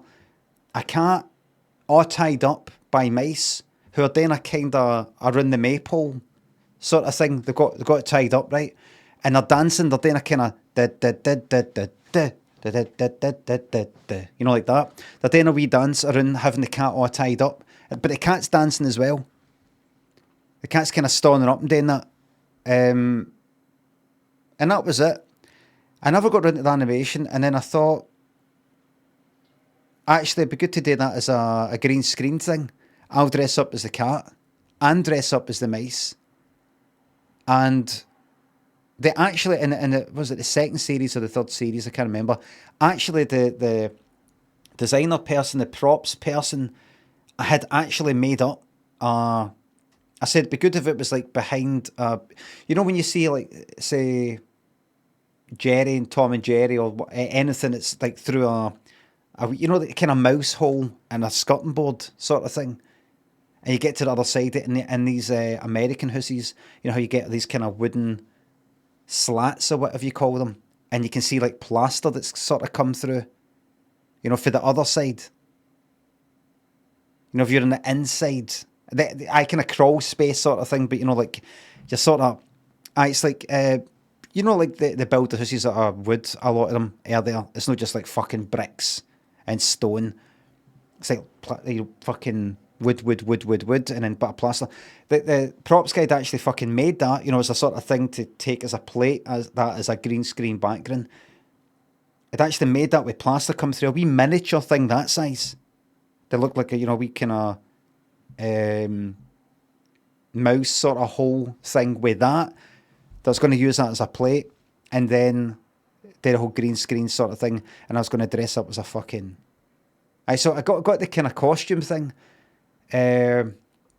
Wardrobe block, got that. Tried it on, it was too wee. And it was like a last minute thing. It was too wee. It was like pure, when I put it on, it was fucking ridiculous. It's like, it was too tight. Pure pulled is right up between the legs. It didn't work out. So that was like 2 attempts. And it didn't work out. It would have been, it would have just been fucking 4 bars or 8 bars. It would have just been like the chorus. It would have been like no time at all. And they just decided, you know what? It's no fucking worth it. It would have just been this. See the way they're doing it there? It might have been this that I saw. You know the way they're doing that? I might have seen that and I might have thought to myself, here, it's like moosey, whatever the fuck that means. A moose. There's a moose loose about this house. It's a mouse or mice gone around. And that's a cat. Cat's all tied up, but the cat doesn't mind. Somehow. Syphilis thanks to sub. How those scrawny arms holding up with Powerhouse. Yes, he's Nick Cave. Yes. He's the one in the laundry. Hold on. Yes, he's Nick Cayman, the actor. Male model. The laundrette ad on the telly. Have you seen it? Yeah, oh yes. The one who strips off to wash his jeans. Well, here's the surprise. Nick's got a look-alike. And he's Police Constable Colin Squire, who is aged 22, and is a home beat officer at Southall Police Station in West London. The women police officers there told us Colin's so good, he ought to have been in that ad. So our Bob Cowgies went over to Southall Police Station to nick PC 447 Colin Squire. You just fucking doxed him. Well, it's getting very warm in this van. We heard that he's just arrived and he's in the radio room, I believe, so we better go and find that. Come on. I'm not sure. Oh, that's what Bob meant in that previous one where he's talking about the curb and he says, I get very hot. He just meant he gets hot. That's all he meant. He wasn't horny.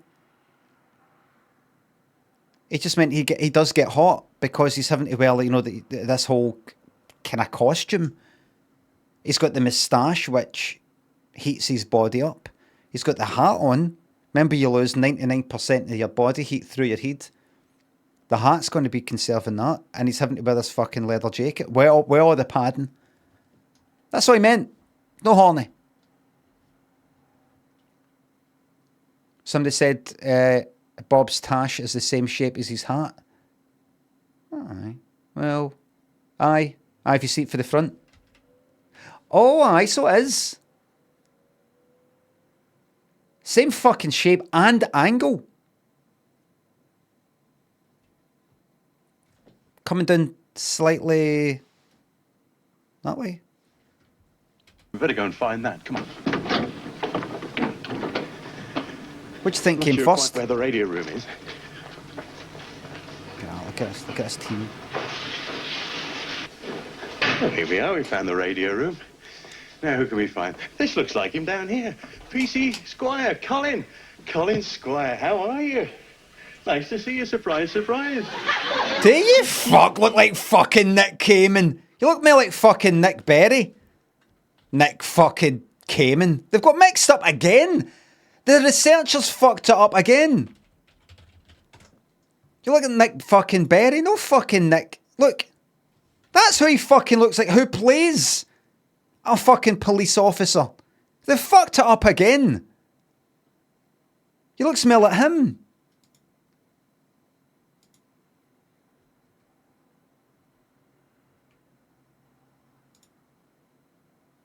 He looks more like fucking him. Who plays? Nick Cayman. Nick Cayman now? You don't want to see fucking Nick Cayman now. He's dead. Does he fuck look like him? That's how you want to be photographed. Anytime a picture's taken, she's looking away, you always want to be like that.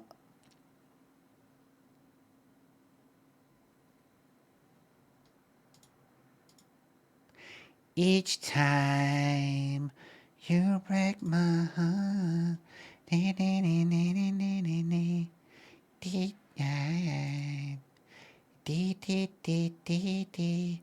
I think that's actually his brother. Is it? No, is that him? Where's his fucking mole? Don't tell me he got rid of his fucking... He's dead now, right? I keep saying it, but... Where's his mole? Or whatever it is.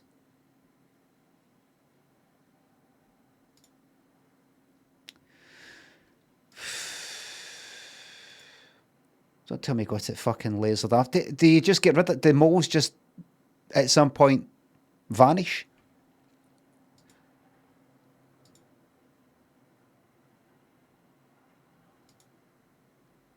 No. Fell off. That's him. Fucking dream on. Dream on. We're the ones that called you back off duty, actually, Colin, because the girls in here have told us that you've got this wonderful ambition, Colin, to do that famous television advert. You know, the one where the fella goes into the law. Wait. You can sort of, you know, like, see the eyebrow. The eyebrows sort of coming down. Maybe the eyelashes are a wee bit long. That kind of natural sort of skin sort of shade there. That's got a kind of natural eyeshadow sort of white it there. Like, maybe if you put your sort of... No, once he does that, no. He actually looks a bit like... You know who he looks like? Fucking Peter Simon. Looks like this cunt.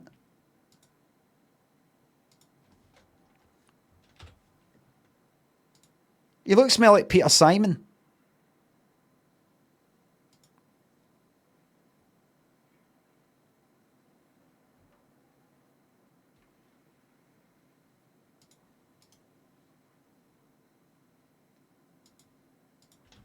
Doesn't he?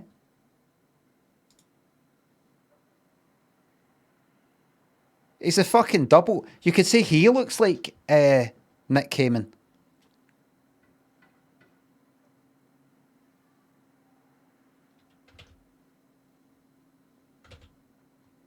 Ridiculous. Television advert. You know, the one where the fella goes into the laundrette and takes his jeans off and puts them in the washing machine. Oh, guess what, Colin? Oh, dear. Today's wash day. We've got the jeans, right? And we're going down to the laundrette, and with the help of all your friends in here, we're going to remake that advert, and you're going to be the star in it.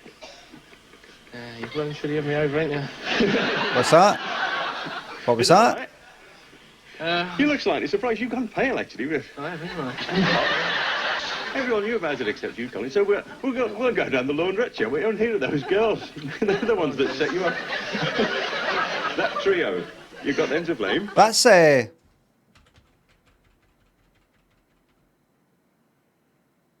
Did he say that he wanted to do this?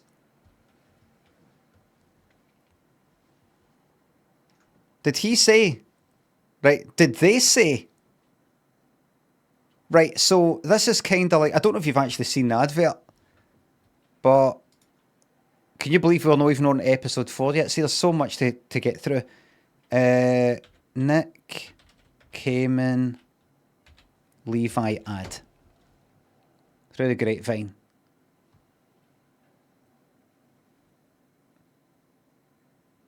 Wait a minute, what's that there? Right. Right. There he is. I never understood that, really. I never understood that. That's not him as well, is it? No, it's not. Somebody else.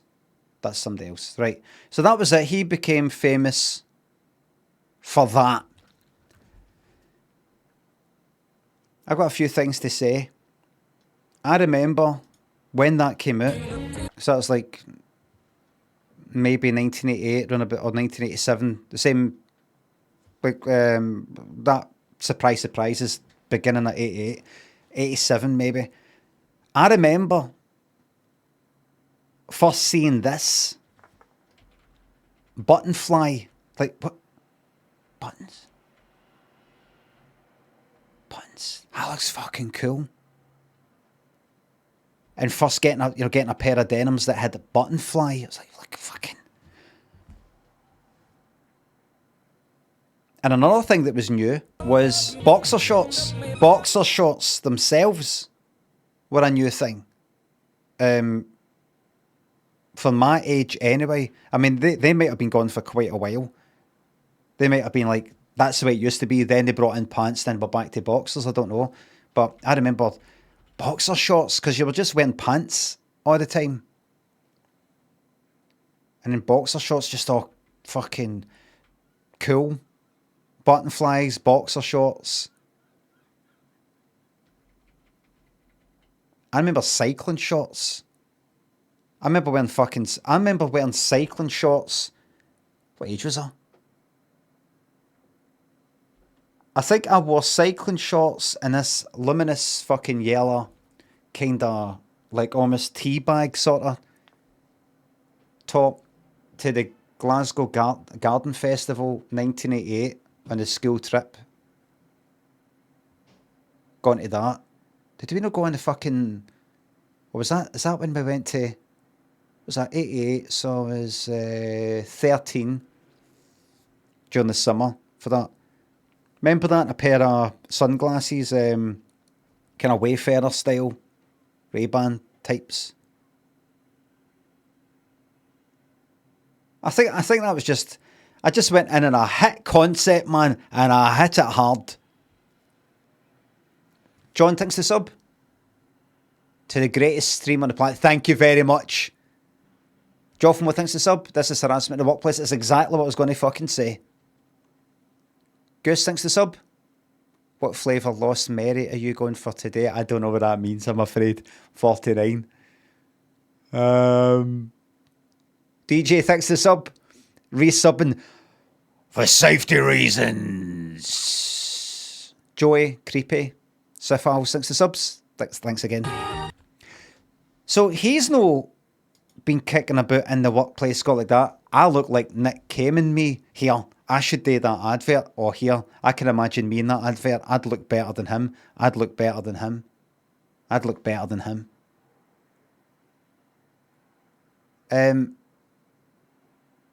But it says, there's the thing I don't get. It says shrink to fit. Was he in another one, or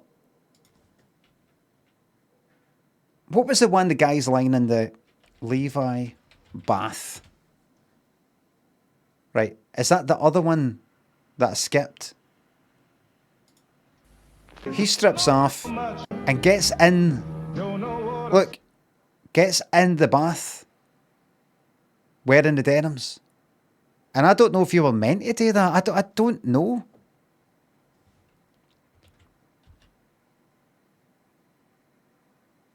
Shrink to fit. So you're meant to wear them kind of tight or something. I don't know. What does that mean? Like, say when Nick Cayman went in and he put his denims in the tumble dryer. The denims that he was wearing. So it's not like they're wet and then you dry them. Stonewash. That was the stonewash. That was shrink to fit. The Nick Cayman one. Getting in a hot bath with the jeans on helps them form to your legs right. Like, I get that. I can get that if that's what happens. I can get that. You go in. But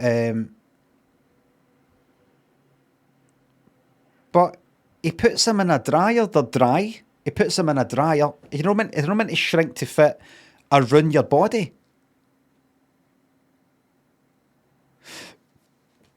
You don't just fucking shrink them as wee as they can go and then take them at the fucking dryer.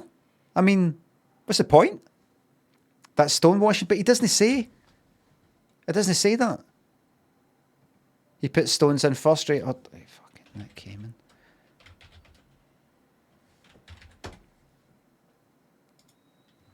There you go, there's the stones, right, I see. Why is this bad quality? Stones. Right, so that's a washing machine. Now available, stone washed. Right, that's what it means.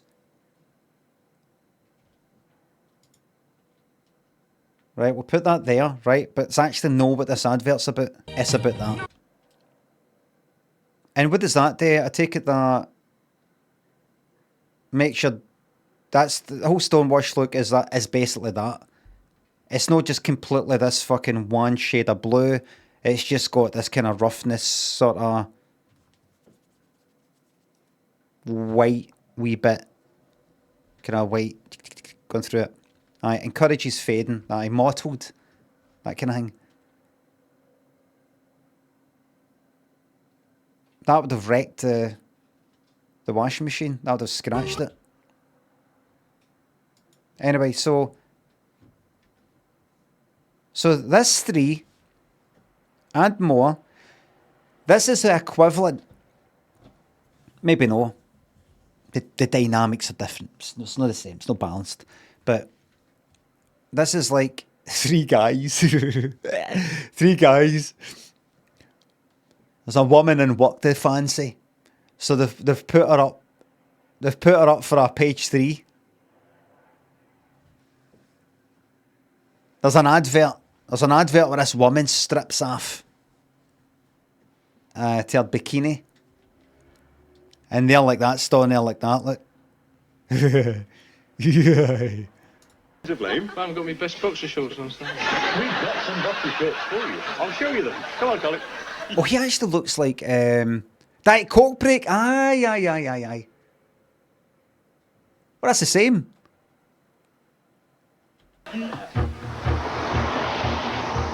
Is Cilla going to be there? Do you know, I didn't. My mind switched off for a wee second, and I thought that was him. What is? It looks just like him. It looks just like Peter Simon. Bacon Lad and Eddie Purplebomb thinks it's sub. You're on an away mission with Neelix. Shuttlecraft. By the way, before I even finish reading this, I know what I'm going to do already. Shuttlecraft crashes on desert planet. Replicator fucked. He can cook delicious bugs and cactus to keep you both alive. Spare him or eat him. Eat him. Jaffa thinks the sub.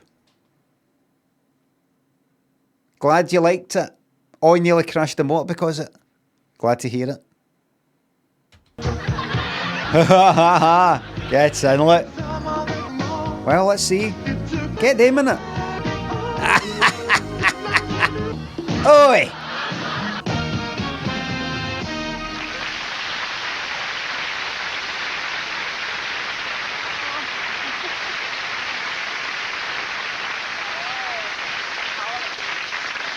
That was a super piece of film. And did you recognise our stars from the bill? No. Yes, the lovely Trudy Goodwin and Tony Scannell. And I must say, there's our lovely Colin sitting in the audience. You did ever so well, Carl. I tell you something, lad. You can pinch me anytime. Trudy.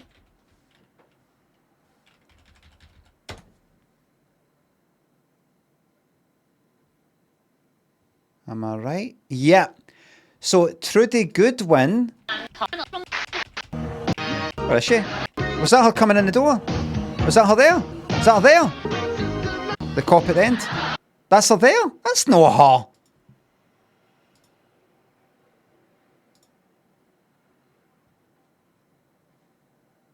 It is? Is it?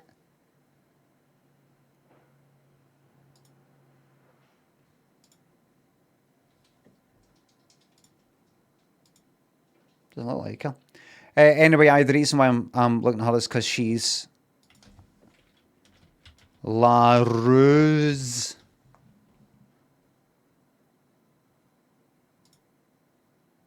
Ma or Ellie thingy.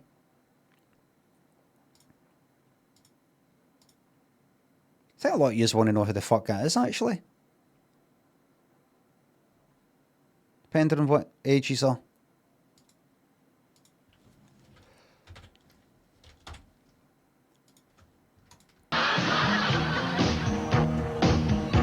Did you not know that?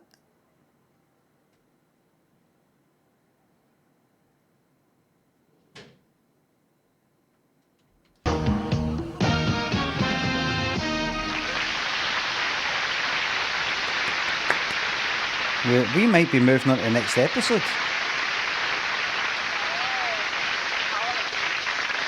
That was a super piece of film. And did you recognise our stars from the bill? Yes. There's our lovely Colin sitting in the audience. You did ever so well, Carl.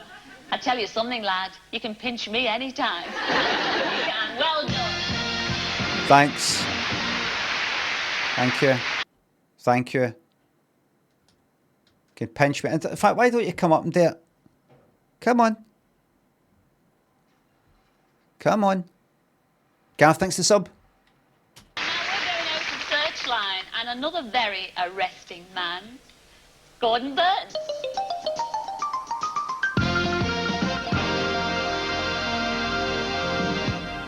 Evening all, again. Well, we're beginning the second part of Searchline with an appeal from young Eve Tropkovich. Hello, I'm Eve Tropkovich and I'm looking for my friend Heidi Wyndham. I met her 3 or 4 years ago in Davis, California. She should be 14 or 15 by now, and I would very much like to hear from her. If you are Heidi Wyndham or know of a Heidi Wyndham, please contact the Searchline. I would be very happy to hear from you. Thank you. And I'll give you the number to ring and the address to write to very shortly. Well, back in 1939... What an absolute professional.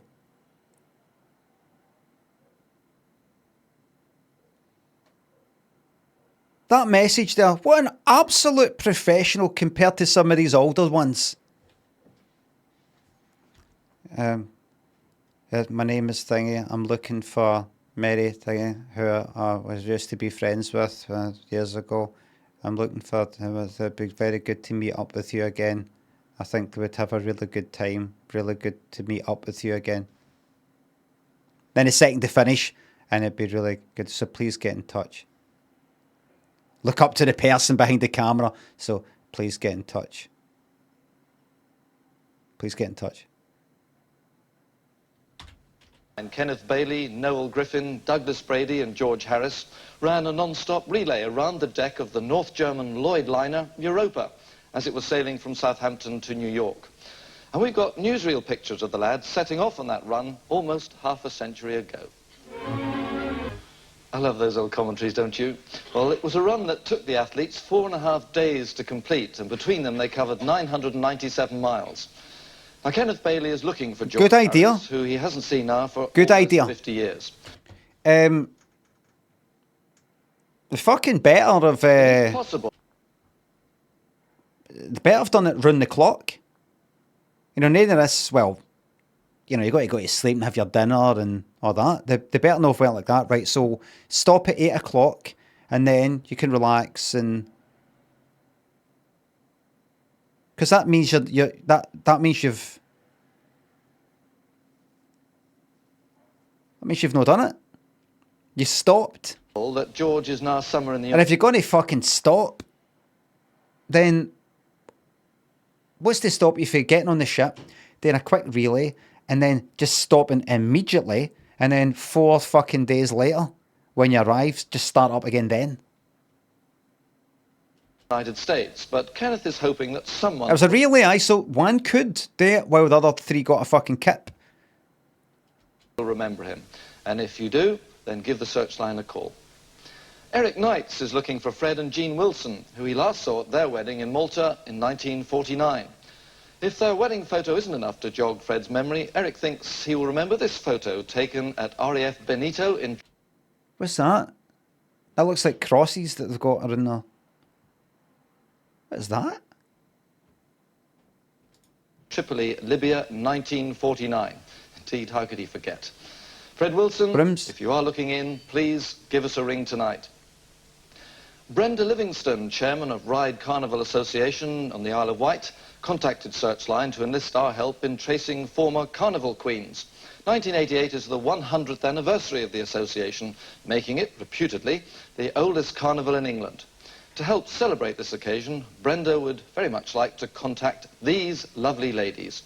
Shirley Woodward, Sandra Bell, Christine Bolter, Barbara Leith, Molly Ann Dimmock. Molly Ann Dimmock, oh my god! Mommy? and two more that we haven't got photographs of, Patricia Attrill and Elaine Tickner. So ladies, if you're watching, please get in touch. And Hey after the ladies, Vicky section this evening, hey fellas, we are looking for John Edward Joyce, last heard of in Bognor Regis, West Sussex in 1978-79. What's with the fucking J? I say J, no J. Looking like a fish hook.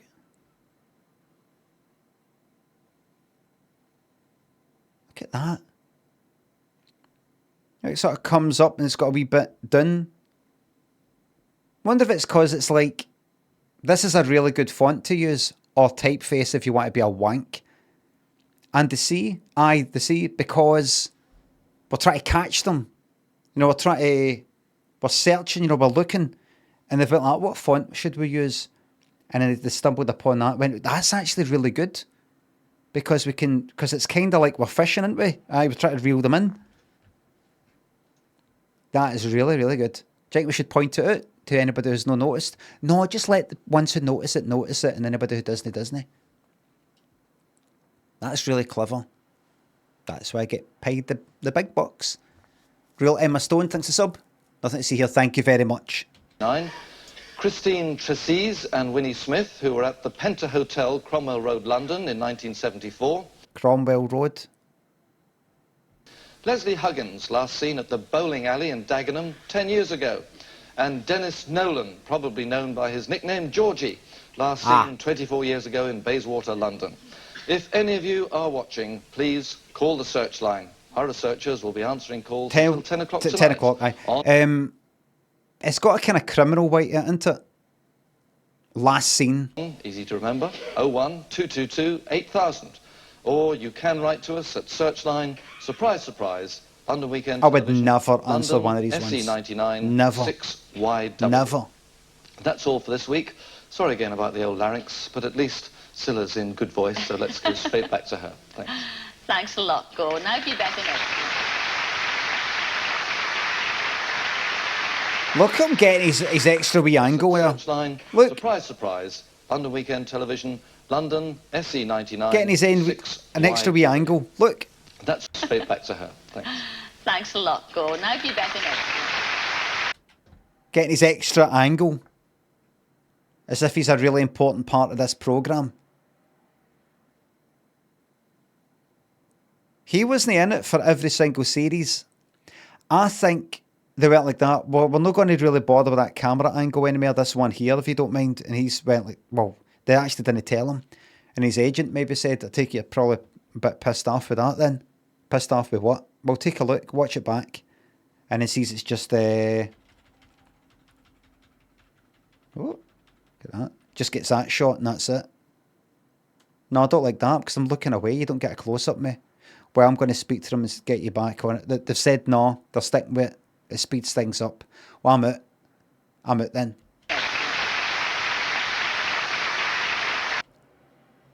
You've not done anything, mate. You've not actually done anything. It's Cilla that does everything. It's Cilla. This whole thing's done out of Cilla's own pocket. And I hope our Sally over at the Don Mars Theatre is in good voice too. I wonder how it's going. Let's find out. Are you there, Bob? Yes, we're here, and it's actually going very, very well. Let me tell you, Cilla, these people have worked so hard during the time that they've had, especially Sally, and it's a pleasure. I've heard this now in rehearsal, and it's a little bit magical. So I will proudly present the London Community Gospel Choir featuring Sally Grimman. Take it away, lads. Whoa! No, I didn't, wait a minute, I didn't expect that. Sally Grimman. Take it away, lads. Sally Grimman. Take it away, lads. Okay, yes.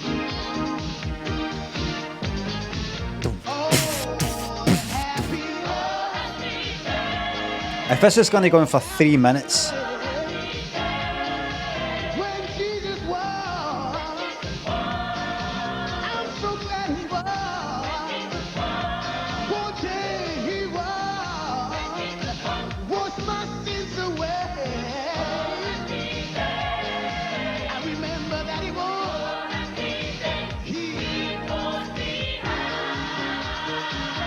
I don't want to get into all the religious stuff, but I think when you become, like say, a born again Christian or whatever, you get your sins washed away prior to that point.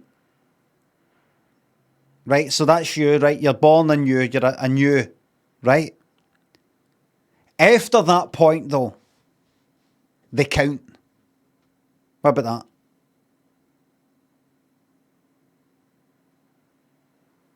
It's not like perpetual, just fucking get away with anything you want. Get baptized again. Aye.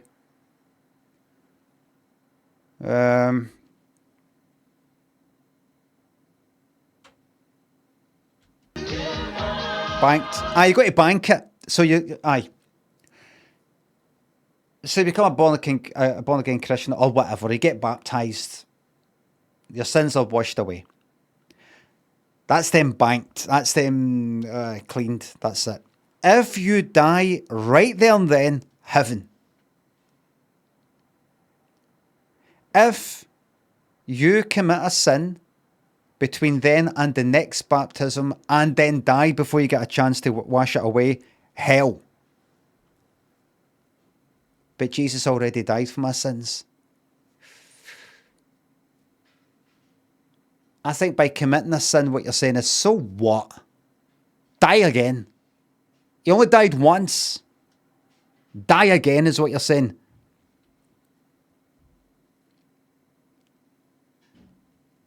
He died for one sin. You get to pick one sin that you've done. That gets forgiven. The other ones you have to get baptized for. So you get one big one. You get one big one that you get to recommit. That's permanently forgiven. Other ones you've got to get baptized to get it washed away periodically. And again, if you die before it's washed away with the baptism, you go to hell. How's about that? This reminds me of having a Rust server. Right, how's about then? People are allowed to offline raid, but only if this and only if that. How's about? Right. You can't just go up to somebody's building and smash it to pieces if it's a kind of community build. It's like somebody's building a big sort of game show thing. It's going to take them a week to build, and you know they're planning their streamer on it and all the rest of it. And that will be signified by put a sign on the door or near the front, very visible. It has to be visible, and you put like a wee daisy on it, and we'll call it a daisy build, right? Put a daisy on it, right? And that means, don't smash this up. This isn't like my base. Don't raid it or anything like that. I need the stuff in it.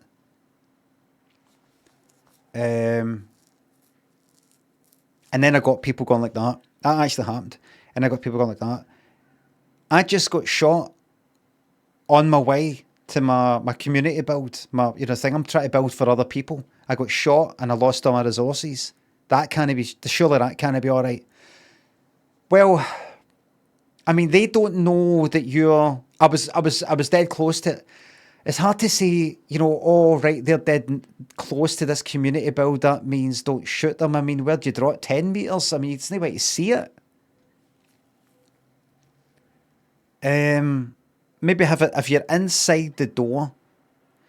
Limmy, am I allowed to kill somebody who's inside a community build? I don't touch the building, but I kill them.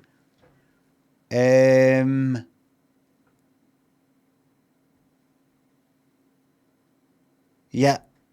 Really? No.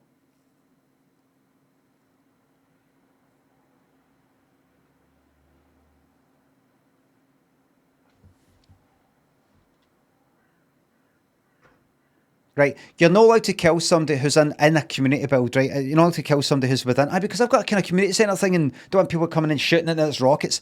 You can't kill somebody when they're in it. Can I kill somebody from the outside if they've got their door open? And sort of snipe them, and I don't touch the building.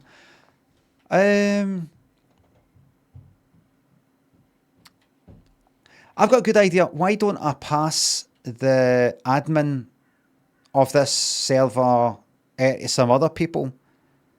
So that I can sort of get to sleep without like my teeth grinding all night. Because I've been waking up with a sore jaw. Because my teeth's been grinding, because I've been thinking about this day and night. How about that? Drymere, thanks to sub. Incredible that Rush Chat is still going on like a lingering illness. Life is a lingering fucking illness. Living is a lingering illness. Anything that fucking happens and having a memory, yeah, is a lingering illness. Your life maybe says ace.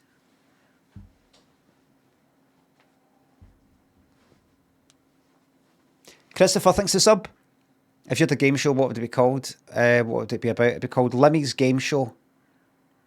It would be about, be a quiz about like stuff that happened in Limmy Show for fans of Limmy Show, and then I would hit them with questions that only I know the answer to. Like, how did I first get the idea of that thing? And they'd be like, was it on a nut? Or was it nut? Well, you've not let me answer. No, because I know you can't know. You can't know. And even if you guess, that doesn't count. You got to prove it. You got to show you're working it. Nope. Nope. Cucked. Meaningless clump. Thanks to subs. Getting tan lines over here from the summer of Cilla burning so bright. Welcome back, Cucked. Chris Bones. Thanks to sub. Rust is a lingering illness. Rust memories. All these memories are Twitch things and all that. But I love all that. I love all that. I love going back here old stuff. I don't like going back here old stuff and being bitter about something or feeling that something's been unresolved or, you know, just still I feel like justice wasn't fucking served and I want my revenge. You know, that kind of thing. I don't like that fucking feeling. That can eat me up. I really used to be like that. But no, not so much. But I love going air, all that stuff. I love going air, all of that. I love it. Thinking back. No, can't have that because, right, well, if you're going to a community build, it's a thing that's, you know, it's not a base. It's not like a base you've got with all your weapons in it. I remember coming up with a rule. Listen, everybody, you can't use your community build, your thing that's just for fun, that's not a base where you're making fucking weapons. You cannot be making weapons in there. Right? Because then basically you're effectively got a base that is completely protected, immune, even though you're making weapons in there and you're going out and attacking people and then you're running back into it. You cannot use that as your base. Am I allowed a sleeping bag in it? Because I have got a base as well, which has also got a sleeping bag, but it'll just help me collect stuff. If you've got a sleeping bag that you respawn it at the base, I mean the community build, you've then got to, when you leave the game for the day, you must be back in your base. Maybe. And how will you check that? Rather than going out with my family, whatever, I'll go about in God mode, admin mode, and check out every fucking base, every fucking...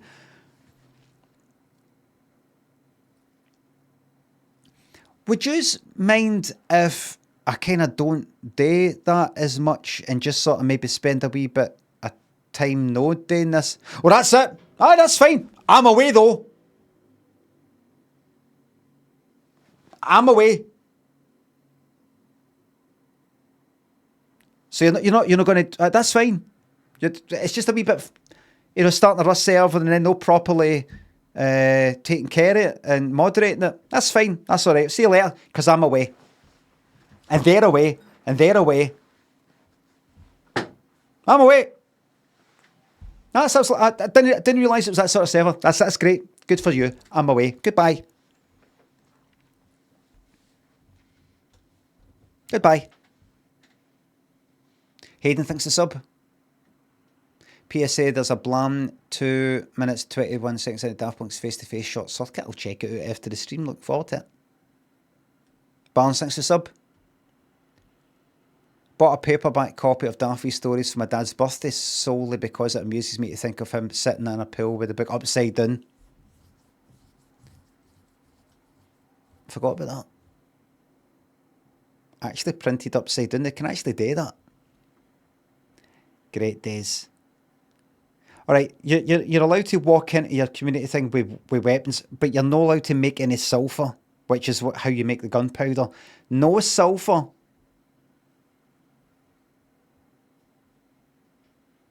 Honestly, see all that shite.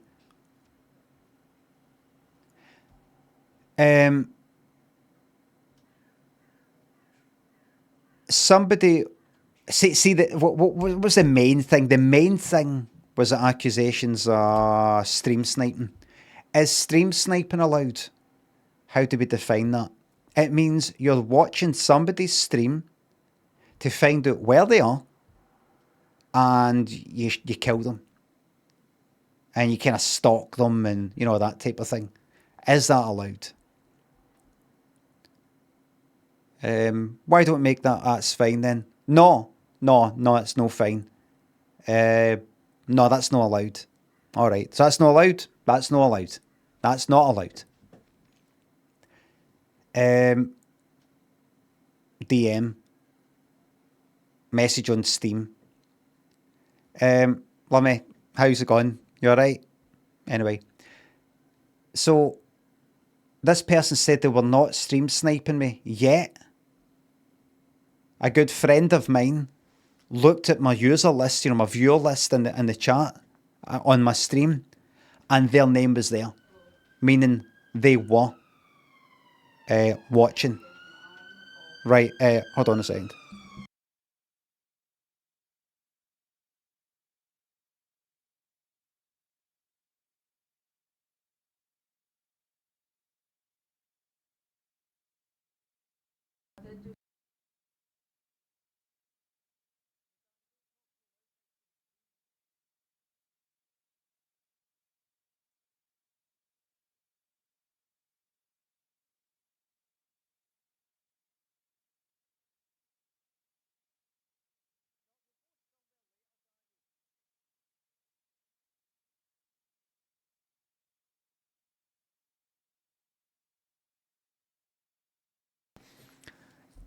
My son was on the phone, and I said to him, "Don't speak so loudly next to the stream." Anything could happen after saying that, but it went all right. It went all right. Just in case he starts saying some, not aware that he's getting broadcast. Yes,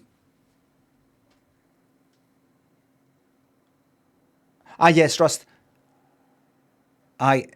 Somebody said to us, they said they weren't the stream sniping, even though they just happened to appear here, and then they happened to appear there again. And a good friend of mine saw that they were in the viewer list. They didn't type in the chat, but they were in the viewer list of my stream. So they caught. So, they were stream sniping, which is against the rules. Right, I'll have a word with them then. And then having to say, yep, just coming. In real life, no, what you doing? I'm busy.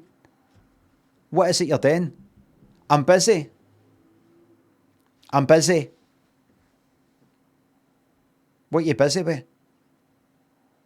Are you streaming? No, I'm just sorting out some Rust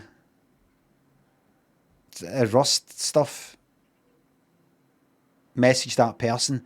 They said that you were seen in the viewer list for their stream, which they believe proves that you were watching their stream to find out where they were. And that's it. That's bollocks. That's not true. I was watching their stream earlier. I then closed their stream. And in fact, it's kind of well documented that even if you leave somebody's stream, you're still in their viewer list for like about half an hour. You don't just vanish automatically. I mean, like immediately. Right. Is that true? Because I've not checked that. I'd have to test that. Why test it? I mean, what's going to happen if they're found out to be lying? What you going to do? Ban them? But they've said that I honestly had a back and forth like this. They said that they were watching your stream earlier, but that they had left and that they remained in the viewer list as just some sort of kind of bug with Twitch. That's not true. I tested that. Right, well, is there any chance we could maybe sort of draw a line under that there then, and just, you know, if it happens again, because I think, you know, if I've talked to them, so if they're doing that, then they'll hopefully... You all right? I just need to take a wee breath just to...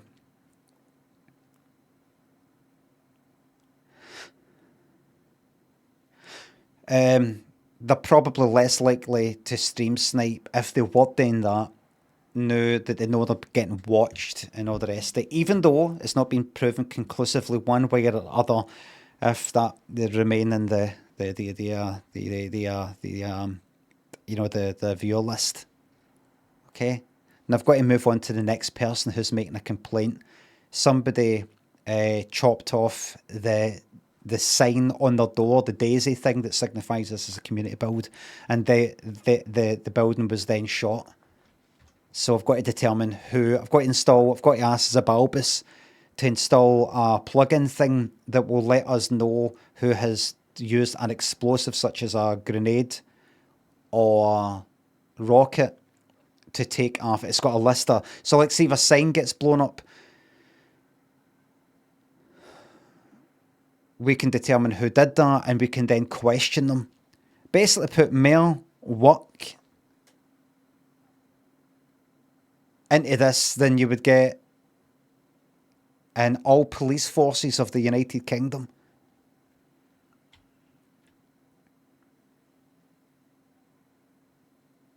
I was also thanks to the bits. I've still not forgiven you for the bears in my base. That was a classic. I loved when you swung. You tried to take a swing for the bear just before it killed you. You went down fighting. You went down fighting.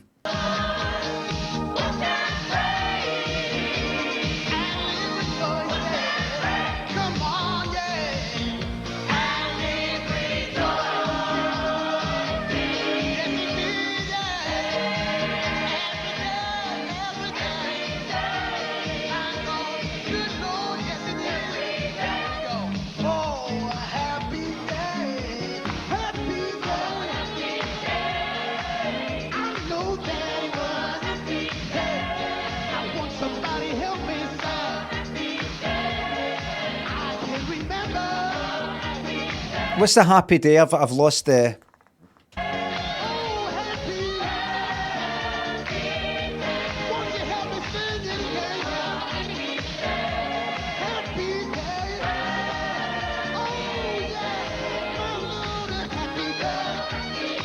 She's fucking bored.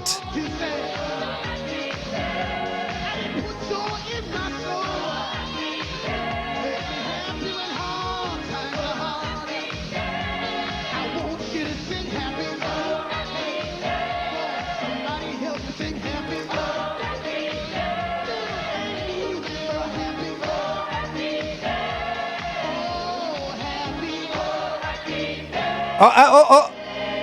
She tuned out. She forgot to stop dancing. She tuned out, look. She's like, thank fuck, man.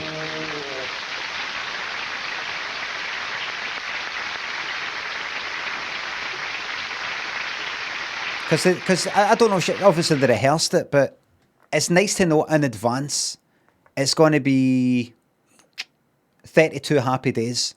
Or 64. You know, like it's got to be 4, 8, 16, 32, 64, 128. Just so you know in advance, so you can count down and go, right. I'm nearly there. Remember, you don't need to do all this. I sorry to talk about religious stuff again. You're already saved. if you're a bad person, God or whatever will view you. The good people go straight to heaven, that's it. You'll get attention. You'll get questioned when you get up there. You'll get questioned. You'll be complicated. You'll get the attention. A bit like somebody gets done for some sort of crime or in jail. What made you do this? You get interviewed and all that. You know, like some sort of fucking serial killer. You get interviewed, pondered over, books written about you. It's a bit like that if you're a bad person and after you die. They go like that. God himself will go like that. Why though? Why? And the good people just go straight in. But God interviews, goes, but how? But why? You get a bit of attention. Go like, well, just, you made it too hard for me. You surrounded me with people who are violent, and that made me like that.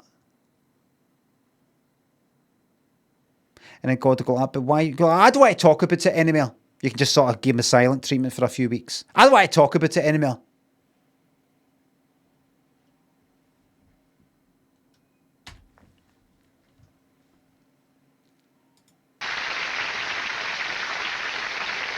Just delay. Get that fucking block of text off my fucking screen. I want to tell you, I'm saved. I really am saved. That was absolutely marvellous. It really was, Bob, wasn't it? You think you're being fucking funny, Cilla? No offence, but you're dead now. And you're joking about being saved. I got to tell you, I'm saved. I'm saved. It was. I told you it was sensational. It is, isn't it? Absolutely marvellous. And it's all thanks to the London Community Gospel Choir. Thank you all so very, very much. Brilliant. It was marvellous. Mocking tone. A mocking tone. Laughing in the face of God. Well, we'd like to see her. I'd like to have seen her fucking face laughing in the face of God when she had to do that. Right. Everybody. Now we've seen the rest of that. I can officially say. Now, episode 4, I think we have completely 100%ed. Right? Right, so she comes on. There's a guy from Polish Ukraine. Right? There's the Scottish nun. There's the fucking stupid fucking motor guy, Pish. There's a guy who was part of the band.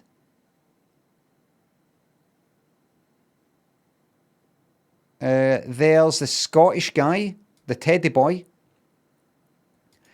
There's the person, I've just bought this old motor. I'd like to know its history. Unbelievable.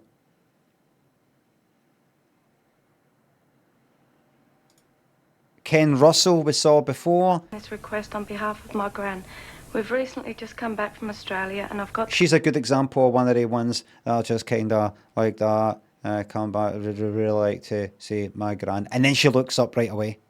Together with all my relatives again. Except there's one person missing and that's my... And knows Uncle Owen. Please contact us because we'd like to get them all back together again. Bang. There, look. Back together again. The second stop speaking, looking up like that. Right, is that it? Searchline, the number to call is 01 222 8000. And as always, our researchers will be on. Legs apart, keep an eye on ball. First we're going over. Shiteness. Right, looking for some people. Motor again. None. Appearing in the film. And then just before she goes, motor again, right? There it is. Fucking, that was... Everybody, we are now officially episode 5. And we've got a good fucking 4x3. None of the 60 minutes stretched. Let me see, have we seen it? I don't think we've not. Fucking yes. Let me just double check.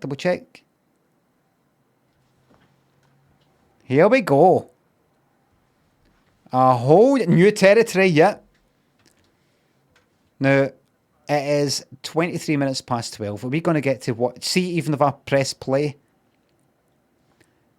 and just did not pause, I don't even think we'd do it.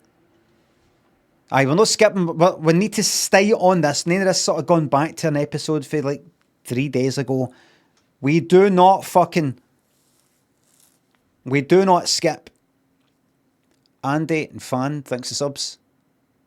2 years or 4 by 3 Christmas. Olympics, which do you think is the best chance of getting a medal at? Bobsleigh.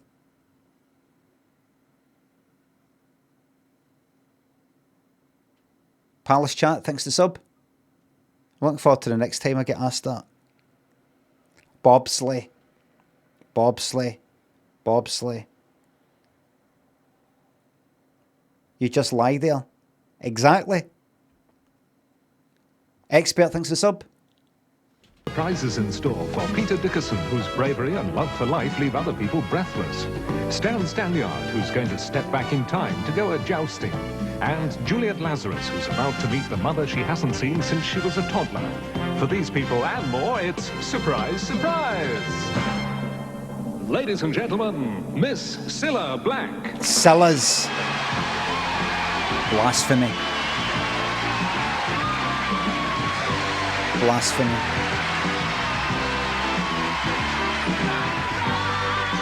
Surprise, surprise. Oh my god! Surprise, surprise. Fucking hell, what was that?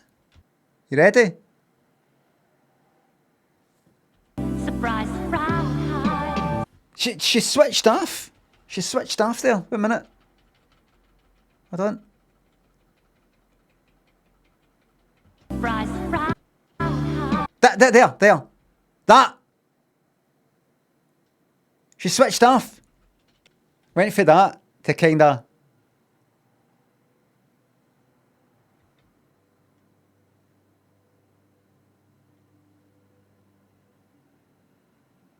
Was that kind of... was that like a Diana?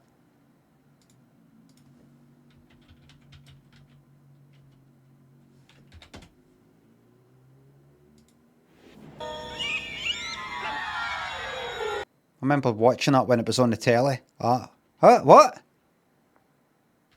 1983? That was... You can do it. 1983, I was born 1974. So that's looks like I was 9, but I'd turned 9. I turned the age I turned next in October. My birthday's in October, so I turned the next age later in the year. So 1983, you might think, well, 84 is 10, so 83 is 9. But I wouldn't have turned that until later on. So it was actually 8. Probably.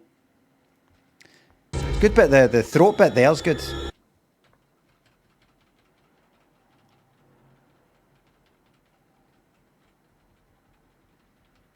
You can't really notice how that is sort of done.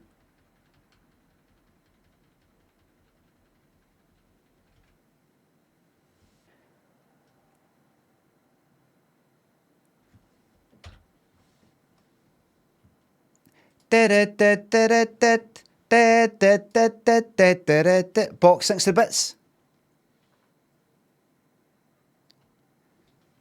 How Minister Tom is doing.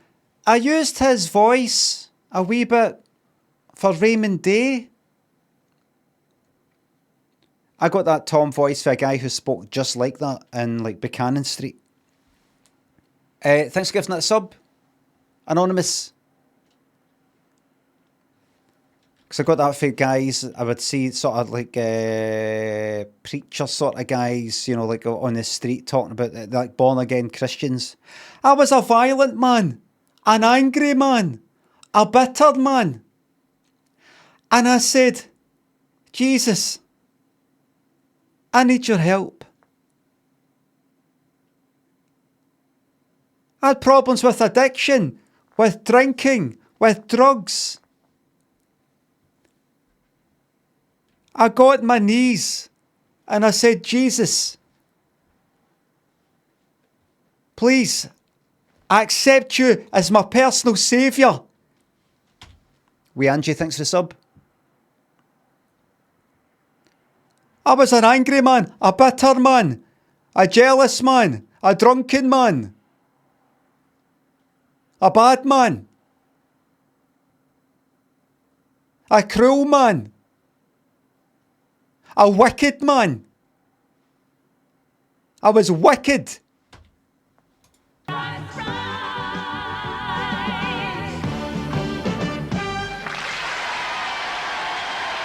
It's as simple as asking Jesus, please come into my life and be my personal saviour.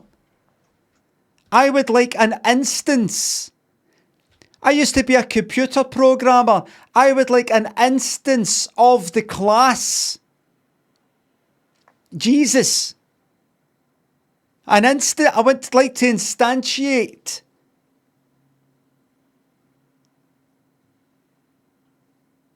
Now, as we all know as coders, when you reference this, sometimes you want to reference the class and not the instance.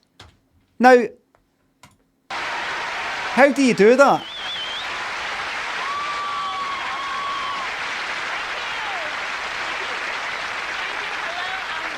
Surprise.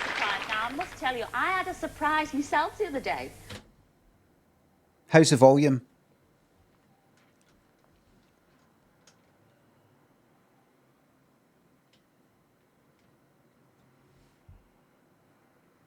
Almost too good, right? Up a bit, right? So up a bit. Hissing. I can't hear hissing. Zoda, thanks to sub. A little bit quiet. We've turned it up slightly. There it is, up slightly. It's Jammer, thanks to sub. She said I had a little bit of a surprise myself the other day. I think she's going to say, oh yes, I did. Yes, and everybody laughs. Welcome to Surprise. Now, I must tell you, I had a surprise myself the other day. Oh, little Jack, that's my son, he's only 7. He came home from school and he was looking ever so worried. And I said to him, what's up, Chuck? And he said, what? Cilla, nobody laughed. Nobody laughed, Cilla. There was like maybe one person. That what's up, Chuck was meant to get a right good giggle, wasn't it? Chuck. Some of her things are this. Saying Chuck. The whole sort of surprise, Cilla, the way she pronounces hair, like her. But Chuck, there's a sort of big one. Ta-ra. Thanks to the sub.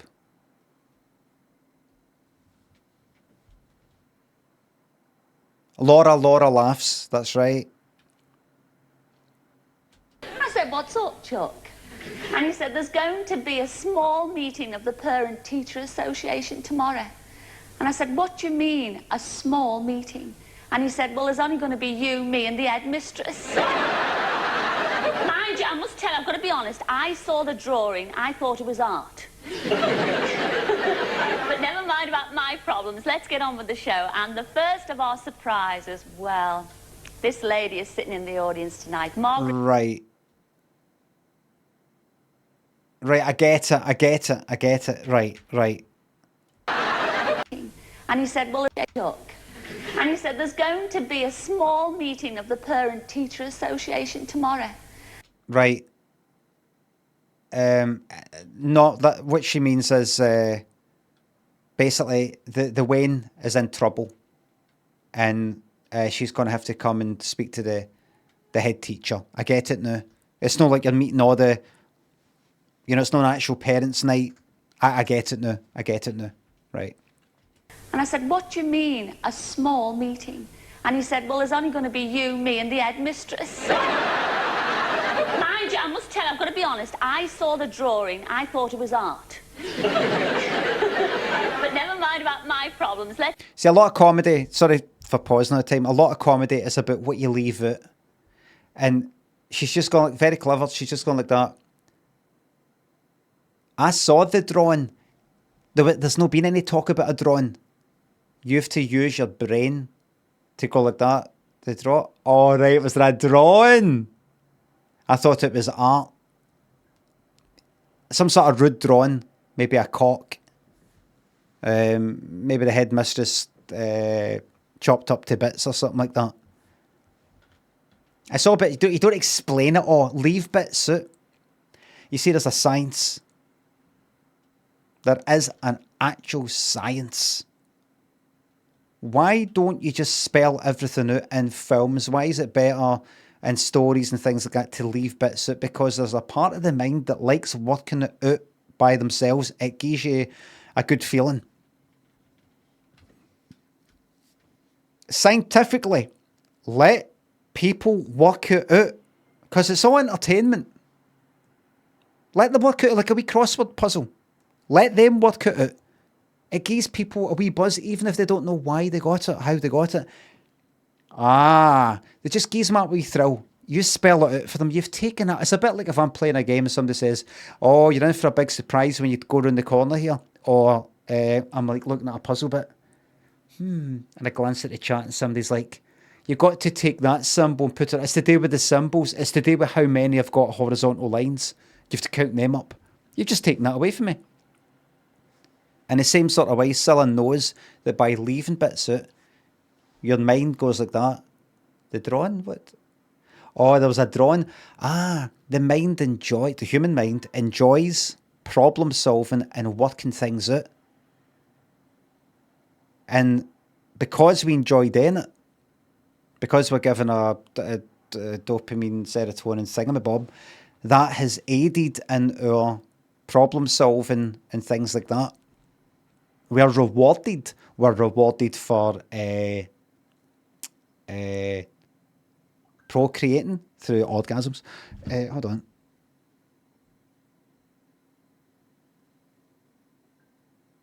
Fuck is all this? Just got saved by the bell.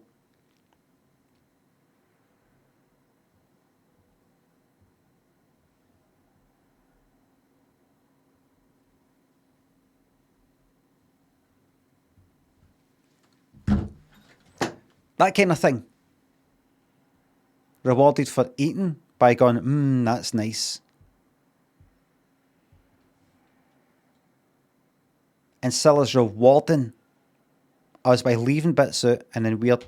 Anyway. Let's get on with the show. And the first of our surprises, well, this lady is sitting in the audience tonight. Margaret Taylor, where are you, love? Oh, fuck off. That's not a fucking surprise. Join us, please. Right, obviously, calm down, everybody. Calm down. Calm down. It'll be a case of... Look at these fucking stairs, man. She could fucking die at that age. You wrote to us. It'll be one of the ones. So you wrote to us.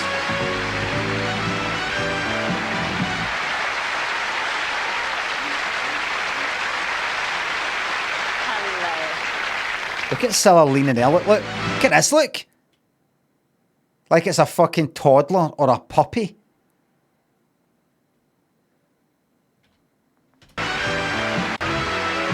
Oh. No, come here. No.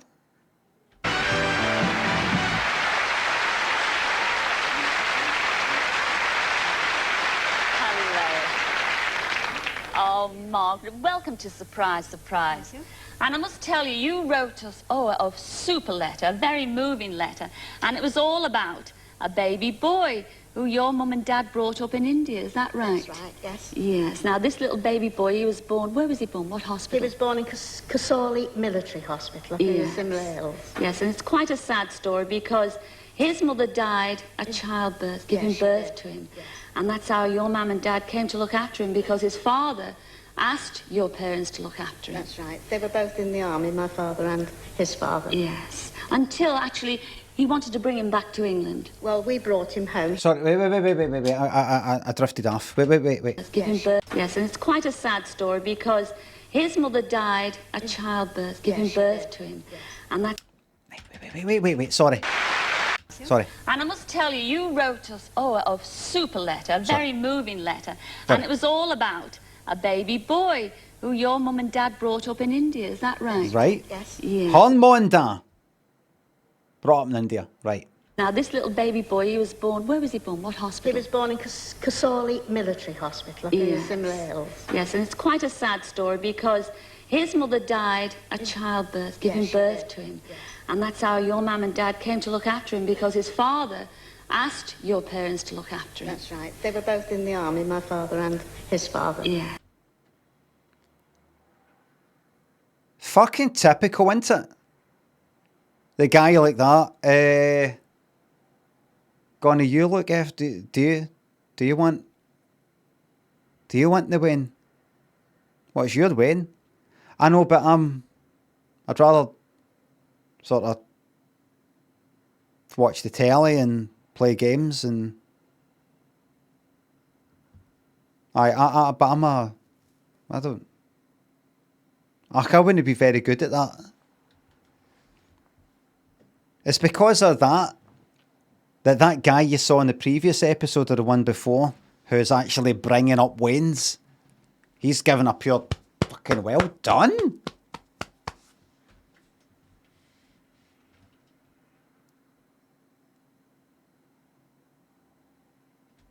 Until, actually, he wanted to bring him back to England. Well, we brought him home. He came home before us, you see. So we kept him. And So I keep. What's happening is, I hear something and I'm like, what's that? And I'm thinking about it. And while I'm thinking about it, I'm not hearing the next fucking thing, right? Because I'm thinking about something that just got said. I tell you what I'm confused about. I tell you why I get a wee bit like, what? Wait, what?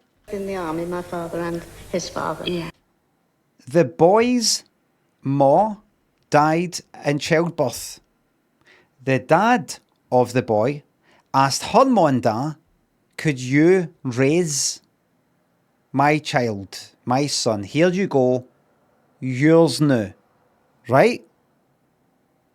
Then what Cilla says is he wanted to bring him back to England. Now, who's he? Because we've got three parties here. Kinda. Three elements. The boy, the father, the mother. Her mum and dad, that is. So when you're saying he wanted to bring him back to England, now, are you talking about the dad? Her dad wanted to bring the boy back to England? Because if you're talking about the boy's dad, then surely you would say he wanted them to take him back to... I mean, it's just semantics. It's words like bring. Bring's got a kind of... Bring him back. Could you bring him back? It's got a kind of... You've also got to be going there as well. When you're bringing something, this is bringing. I don't know. It's just the way I see... It's just the way I see it. And everybody said he wanted to bring him back. Wait, what? Who? What? Your parents to look after him. That's right. They were both in the army, my father and his father. Yes. They were both in the army. My father and his father. Until, actually, he wanted to bring him back to England. Well, right. They'd just been taught by the father. That's the last person that was mentioned. This is the way it works. Who's he? Well, you just said father. So he refers to the last he that was mentioned. That's the da. Oh, the dad's da. Wanted to bring him back. Who's him? Is it a dad that wants to bring his dad back? I'm joking. Well, we brought him home. He came home before us, you see. So. You fucking what? He wanted to bring him back to England. Well, we brought him home. He came home before us, you see. We brought him home. He came home Actually, he wanted to bring him back to England. Well, we brought him home. He came home before us, you see. Fucking what? Look, I get the gist of it, right? We're talking about the boy who her mum and dad were given by the boy's dad after the mom had died in childbirth. Please raise my son. And this bring him back to England. It's obvious we're talking about the boy, right? But is this So we kept him and brought to England. Well, we brought him home. He came home before us, you see. We brought him home. He came home before us. What do you mean? What?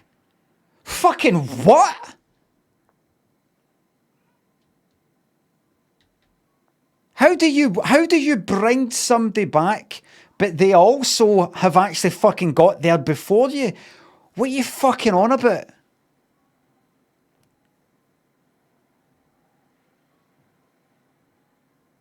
Tenet, aye. We brought him home. He came home before us. Right. Do you mean do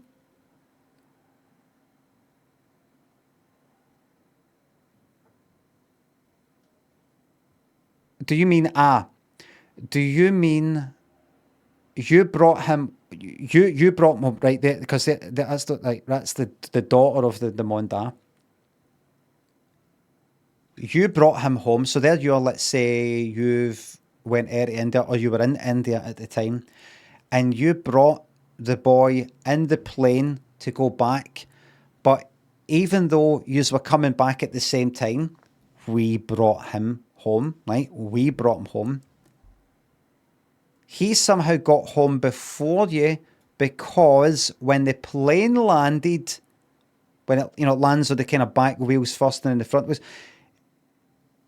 the boy was closer to the back of the plane. So even though they're both in the same plane, we brought him back.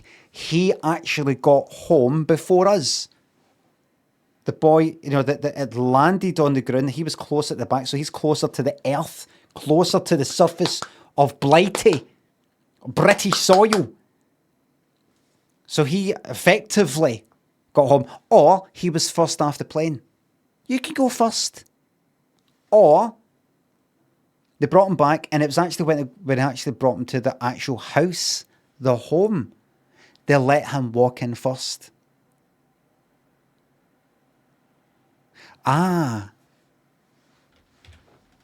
So he effectively, technically speaking, even though they brought him home, he got home before. Actually, he wanted to bring him back to England. Well, we brought him home. He came home before us, you see. So we kept... The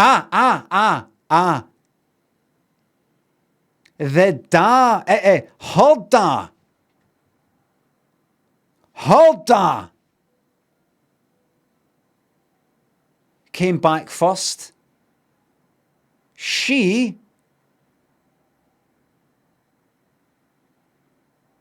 brought the Wayne back. No, his da. No, he didn't come back. Why would the da? His da? No, her da. Sure, the Wayne's da. But the dads went like that. Here, you take him. You fucking what? She brought his da? Her da? No. No. Why would you go like that? Oh, my wife or whatever has died in childbirth.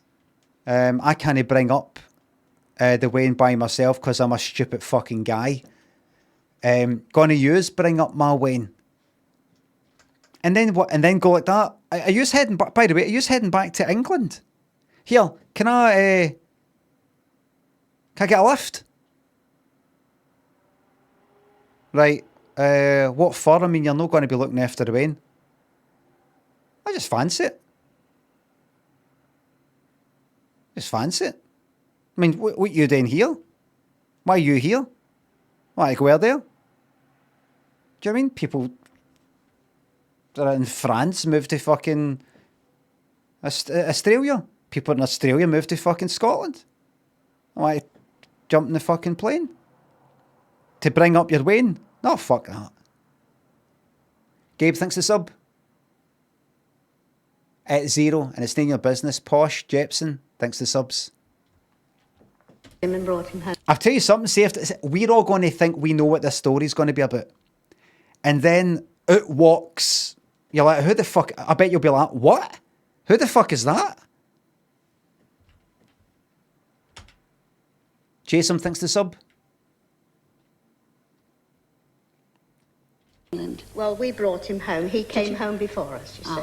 So we kept him and brought him home with us. In fact, you looked upon him as your baby brother. I did. Although Right. no relation at all. No, he wasn't. How long ago is it since you've seen Tony Longley? That's his name, isn't it? It's over 50 years. Is it really? How? 50 fucking years your baby fucking brother?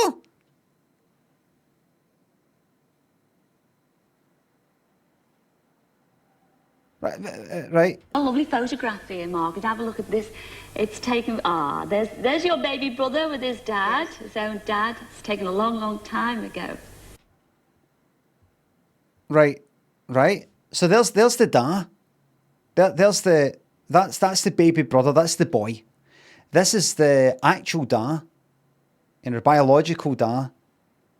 Of So this cunt wearing the suit and fucking tie and shirt is like here, you take him. Why? Well, I can't be fucked with getting sick on my suit and all that, and I don't know how to change a nappy.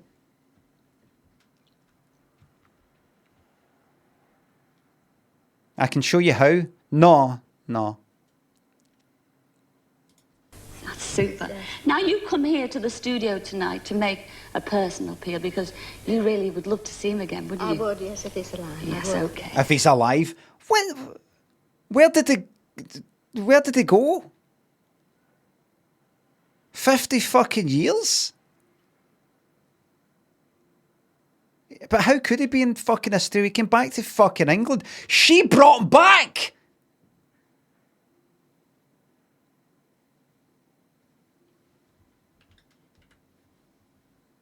Well, don't worry about a thing. I think we've got the words... Where's the fucking Wayne? I thought you had him. I gave me fucking you. I thought you had him. I told you I was coming back and to keep him there while I fucking... You didn't tell me. I needed to fucking tell you. It's fucking obvious.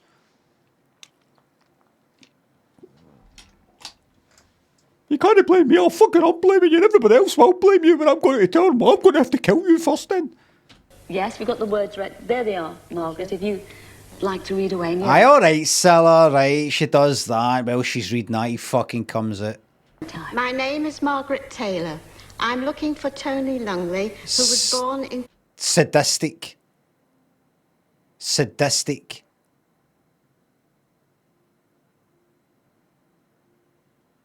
saw Mike, did you? Margaret Taylor. Oh, aye. I'm looking Mike. for Tony Longley, who was born in... Get this, look. Get this. Ha ha ha ha ha. Look at her reading it out. She doesn't know we've got him here. Ha ha ha ha ha ha. I know things that you don't know. I'm up here. You're down there.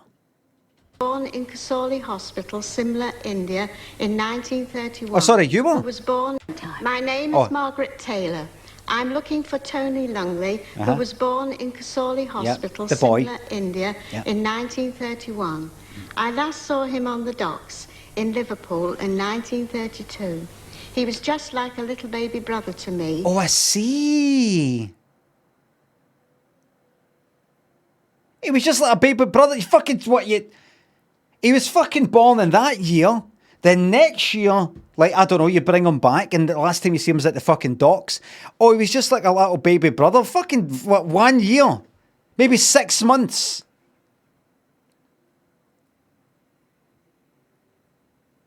And you don't see him for 50 bastard fucking years?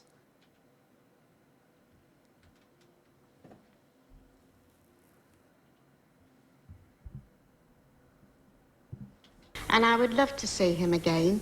It is over 50 years since I have seen him, so if he or anyone who knows him is watching, I'd just like to say, Tony, please contact the Searchline tonight. Oh, that was absolutely wonderful. Well, you won't have to wait too long to see your baby brother. We found him already. You see, we've actually just wasted your time there. What do you think of that? I mean, obviously it's for a good cause, you know, it's just to sort of, you know, get you thinking, you know, if you're going to see him again. But we just thought we'd waste your time there because you kind of wasted his time, didn't you? Didn't you? 50 years. 50 years. Oh, he's like a little baby brother to me. Oh, you're so nice. And how did you lose touch to sort of grow up and, you know, he moved away to work? No, I only really knew him for a few months, brought him back, went at the docks, bye-bye. 50 years later. I'd just like to see how you turned out, and then probably... That'll be me, that'll do me. Surprise, surprise, Mom. Here he is, your baby brother, Tony Lumley. Come in, Tony.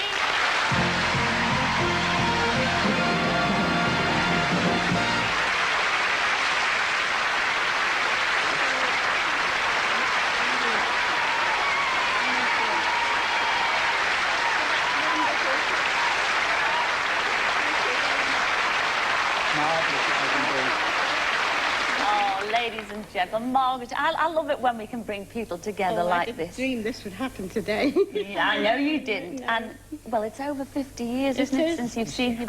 56? Yes.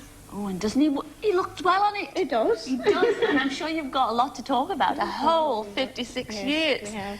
Well, we'll see you later then. Thank you. Talk, chat away to your heart's you very content. much. See you later, Margaret. Right, so maybe the baby picture was like, it's a baby, and it was maybe no.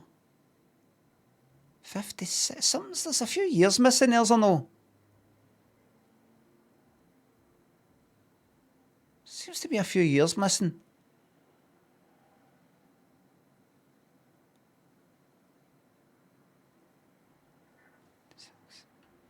Aye, no, over 50 years, aye. Over 50, that's fine, that's fine.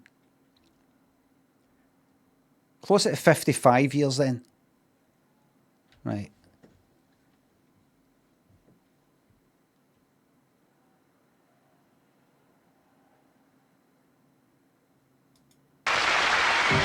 Any story, any...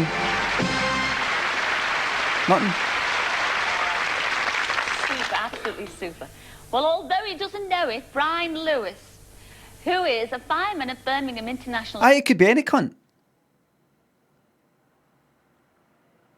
Well, listen, you don't have to because... here it is. Oh, what happened to your mole? What happened to the birthmark? The, what? The birthmark, you know, the... Right there? Oh, got it lasered off. All right. Did you? You didn't have a birthmark? I just made it up. All right.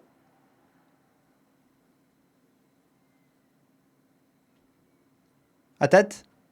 I got one later on. But no, all birthmarks are there right for the start. They sometimes develop like a Polaroid. And it sort of appeared.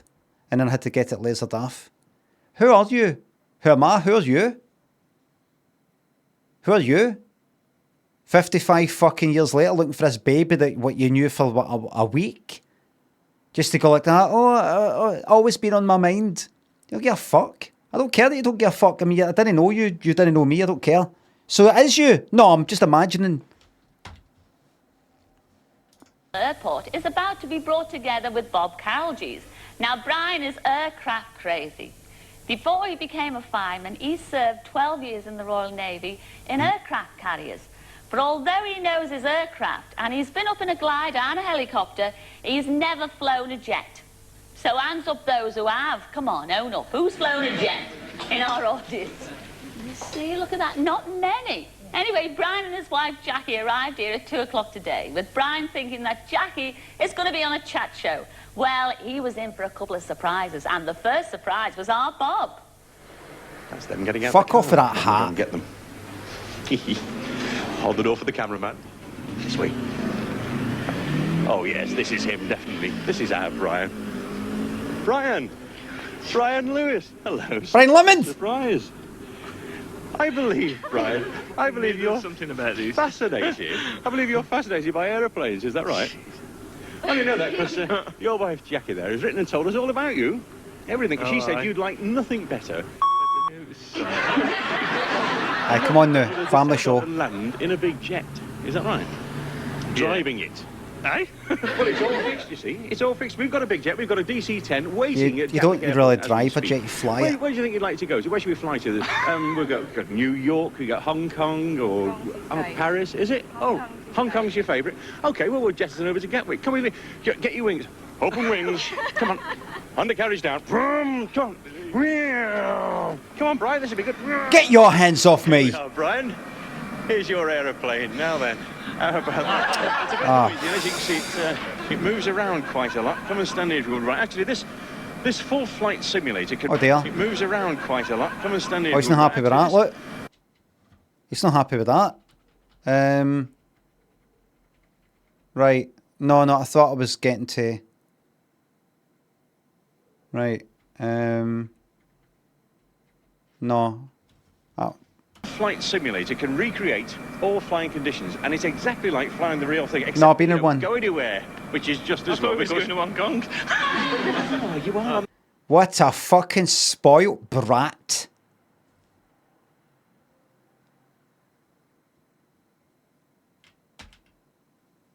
Except that you don't go anywhere, which is just I as thought well. we was because- going to Hong Kong. Oh, you are on the simulator going down.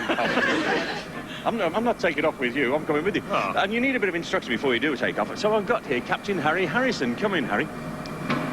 This is Harry. This is Brian. Hello, Brian. Harry, how long have you been a flying instructor? Oh, more than 30 years, I suppose. You're in safe hands, you see, because... Fucking prick. I mean, I'd be like that as well, mind you. Right. Sorry. It's a good surprise, but I thought I was getting this. I know I started off at baseline that. I've got nothing. No surprise, nothing. Then you made out that I was getting this. Now I find out that I'm getting this. Now you might think that I should be focusing on, well, I'm that much up for that, which was nothing. I'm at least getting a wee flight simulator. But my most recent memory is coming down. So we went for here, nothing, up to the expectation of that, right? But in fact, the last memory I've got is coming for here, down to here. I'm going to Hong Kong, flight sim just outside of London. So that's the last thing I can remember. That's the way I work. That's the way my mind works. Know that, but that. What you gonna do about it? Well, nothing we can do. Well, you better do something because you're going to lose about 10 minutes of your programme without me, and I'll walk. I want tickets. I want tickets right now to Hong Kong. Or I want money that will afford me those tickets. And I don't want them as vouchers for British Airways. I want cash in case I change my mind. And I can spend that cash entirely as I please. Or you get no show. Up to you. Okay, a bit of time to speak to your bosses. Crowder, thanks for the sub. Harry Harrison here is actually the pilot instructor for the No DC-10, play. which is what the simulator's all about. I think I'll get some of them seasickness pills as well. Ooh, I'll wear sickness pills. Anyway, you carry on. See you later, Cilla. Have fun. I must tell you, I ain't flying. You wouldn't even get me in a simulator. But thanks a lot, Bob. We will be back to see how Brian's making out later. How's the volume, by the way? Because I can turn up even louder. Let me just do one more check. How's the volume?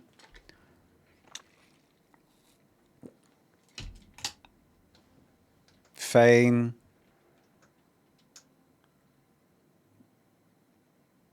Turn up a slight bit.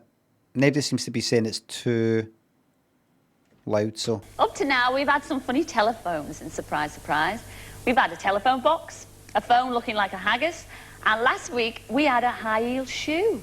Well, this week, just to be different, we've got a phone. Phone? What's so different about it? Lights up. Watch this. Have a look at this. Shush, shush, shush, shush. Yeah, isn't it pretty, though? It's lovely. Anyway, I'm going to use the That's a good phone one. to phone Jeff Cowling in Conyers, Kent. He runs a pub called the Brunswick Arms and is a mad keen Brunswick fan Cellar. of Thomas the Tank Engine. Brunswick Cellars in Sucky Hall Street. I used to go there on a Sunday. Nice and dark, candles. Good for drinking a hangover away. Now, Mary and his fiancée wrote and told us that when the programme comes on, Jeff, who, would you believe, he's 42 years old, he sits bolt upright and sings along with the tune. He does. He's mental. Anyway, Jeff collects anything to do with Thomas. He's got a train set, a cassette holder, a towel, bedside rug, you name it, Jeff has got it. He's also got one unfulfilled wish. So let's phone him now and find out what it is. Here we go. I do love this phone. Now, we've got 10 digits here. Men can't just enjoy themselves. Exactly. See what he said? He's into his guns and knives. They wouldn't bat an eye. Thomas the Tank Engine. Absolute ridicule. I'm into wearing camouflage clothing and pretending to myself that I'd be good in the army if, you know, during the Second World War. I'm into tanks. All forms of violence, historical violence. Oh, dear. Okay. Thanks for the 70 months, by the way, brother. Yes.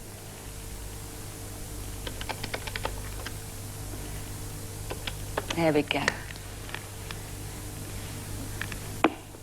Oh, click, click. Yes. These newfangled phones, you see. It's the waiting that always bothers me. Are you bothered? Didn't think you would. Oh, they are. It's ringing out. Hello? Hello, I'd like to speak to Jeff Cowling, please. Would you hold on a second, please? Yes, hang on a minute, hang on. She's gone. I wonder if that's his fiancée, Marion. It could have been, couldn't it? Hello? Hello, Jeff. Yeah. Surprise, surprise, it's Cilla here. Hello. No matter what he said there, she would have done that reaction. There is nothing you could say there. What could you say that doesn't get a laugh? Oh, hi, Cilla. Oh, hi, Cilla, hello. Maybe that.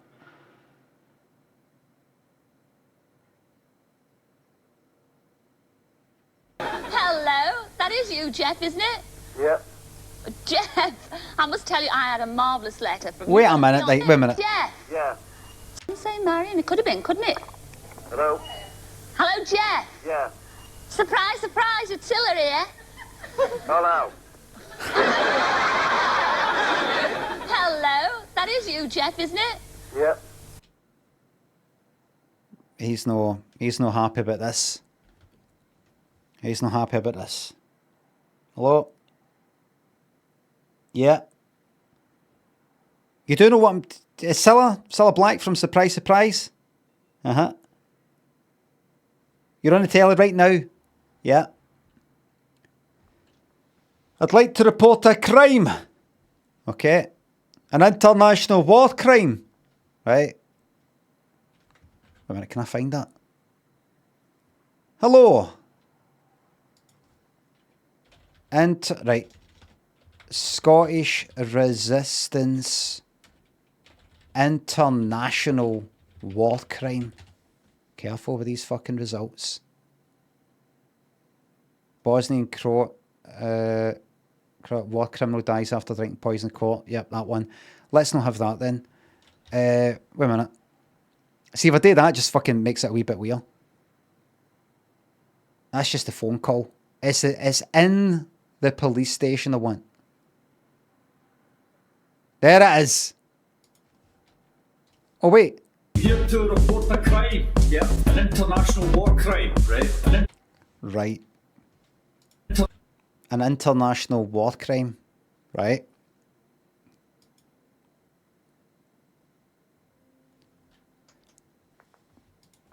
Jeff, I must tell you, I had a marvellous letter from... You've got a fiancée named Marion. Was that Marion who answered the phone? Yeah. Hey, Jeff, you don't sound too happy about this. Not a lot. Not a lot, but it's me. Not a lot! About this. Oh, fucking excellent. You don't sound happy about this? Not a lot. Not a lot. Hey, Jeff, you don't sound too happy about this. Not a lot. Not a lot, but it's me. Your friendly telephoner, Cilla. Yeah. He's fucking raging. Oh, you're intimidating me, you are, Jeff. I suppose you're wondering what this telephone call's all about, aren't you? Sorry? What a fucking dickhead. Billy Dean thinks it's up. Are you at the start of Royal Otis's fried rice? I think so. Call's all about, aren't you? Sorry? What, Chuck? You can't hear? No, I Well, can now. You can now, love. All right. Well, I suppose you're wondering what this phone call's all about, aren't you, love? Yes. Well, I'll tell you. Yes.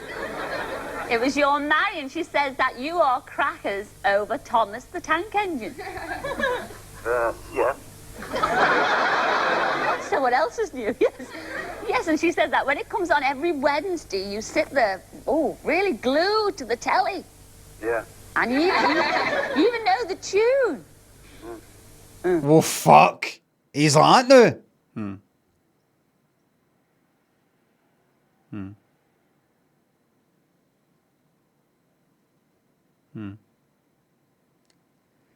Yeah. Yeah. What's going on? I like that for some reason. Right into it. I feel I'm getting humiliated. I'm not very good with these sorts of conversations. It's 1988, so we don't really have many words for that. And I'm just sitting here getting humiliated. Yeah. Is a guy not allowed to be into Thomas the Tank Engine? No. No. Yeah. And you even know the tune.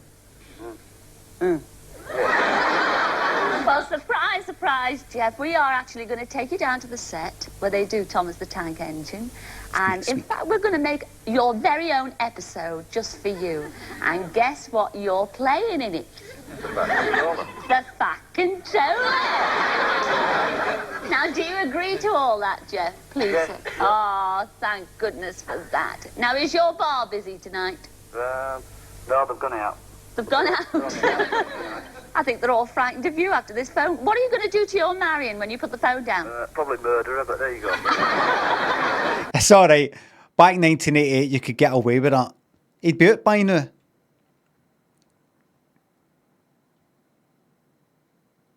Well, don't do it before next week, will you? Because we'd like to see Marion as well in the studio, okay? Okay, then. All right, Chuck. Ta-ra. Bye-bye. Ta-ra.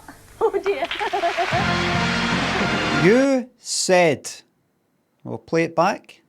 Play it back? What did I... You said... Probably murder her.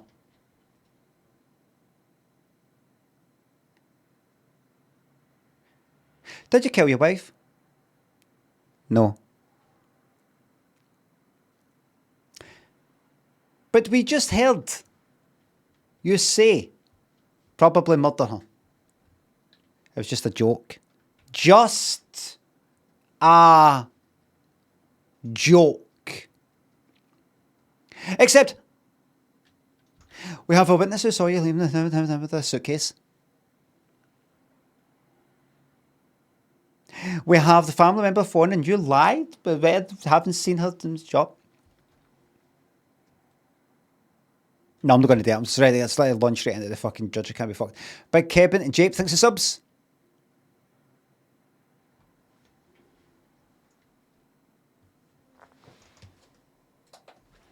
Do you think murder is a joke? No. So you were serious then?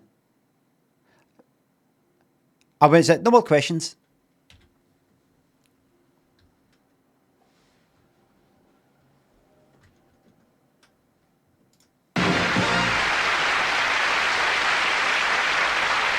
I didn't kill my wife. Yes, and I didn't eat the last piece of cake from the fridge last night. That's what I said to my wife, but I did. I lied. Except the difference is, I lied about eating cake, and you've lied about killing your wife. Now you didn't admit it.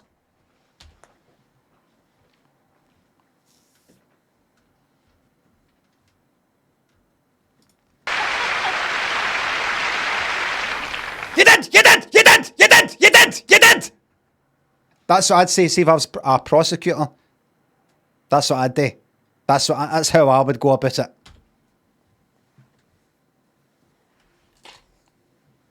I'd just keep shouting, you did, until they fucking gave up.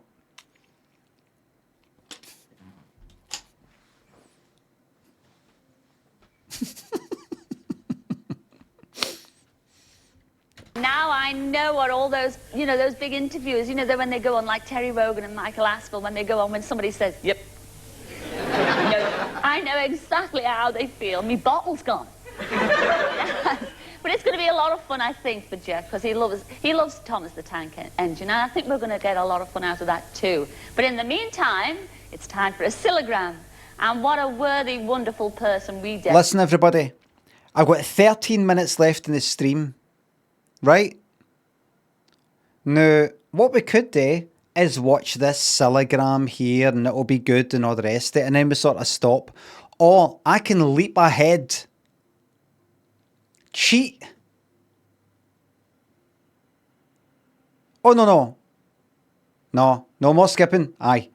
Now, do not ruin it. Don't ruin it for yourself. But in the next episode, this is episode 5, episode 6, he will be on. He's not in this. It'll be next episode. Dedicated to this week. He is 26 years old. His name is Peter Dickerson.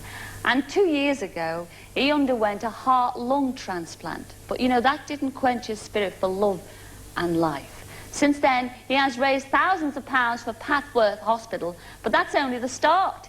He's also won a gold medal for Britain in the Transplant Olympics, the only gold medal won by a heart-lung transplant person. And there's more.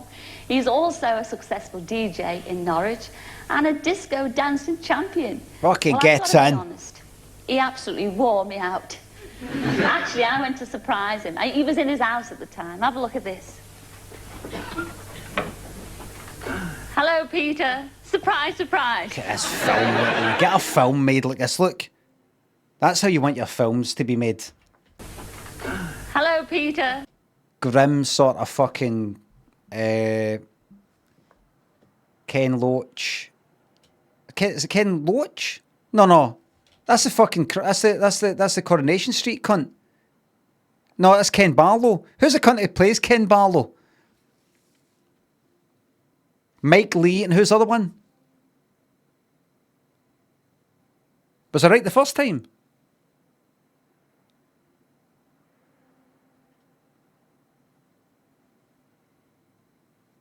Right. Ken Loach is right. Right, fuck. Surprise, surprise. Don't you dare go into the kitchen. Hello. Seem very calm. Do you know why I'm here? Calm, feel them. Yes. I'm here to deliver you a special Cillagram. Me? I thought you were after Dad. Only kidding. No, do you know who wrote and told me all about What's that? Yes. I'm here to deliver you a special Cillagram. Me? I thought you were after Dad. Only kidding. No, do you know who wrote and told me all about you? No, go on. Your brother-in-law, Paul. How about about spending a few hours with me? Can you burr up with that? Would you? Shall we go to it, Peter? Let's go. What, does he always wear that jumper? Let's hear it for the boy.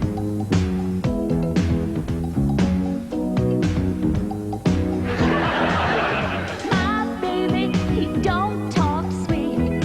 He ain't got much to say. But he loves me, loves me, loves me. I know that he loves me anyway.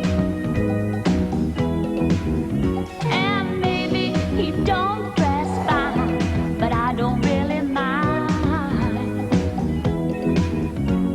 'Cause every time he pulls me near, I just wanna cheer. Let's hear it for the boy. Let's give the boy a hand. Don't go that slow, Cilla. You will fucking fall off. The centre of gravity is very low. Centre. There's two. Look how wobbly you're in the fucking. No Romeo, but he's my love and one man show. All right, maybe he's no Romeo. Let's hear it for the boy. Wait a minute. This song, I remember. This song's full of put-downs. This song's full of put-downs. It's like all these kind of put-downs, but but he's but I love him and all that. Maybe he. My baby may not be rich, he's watching every dime. Like skint, that's all right. But he loves me, always have a real good time. Like don't dress fine, maybe. And maybe he sings off key, but that's alright by me. Maybe it's a different bit. Yeah, 'cause what he does Hold on. Yeah, 'cause what he does so well, makes me wanna yell.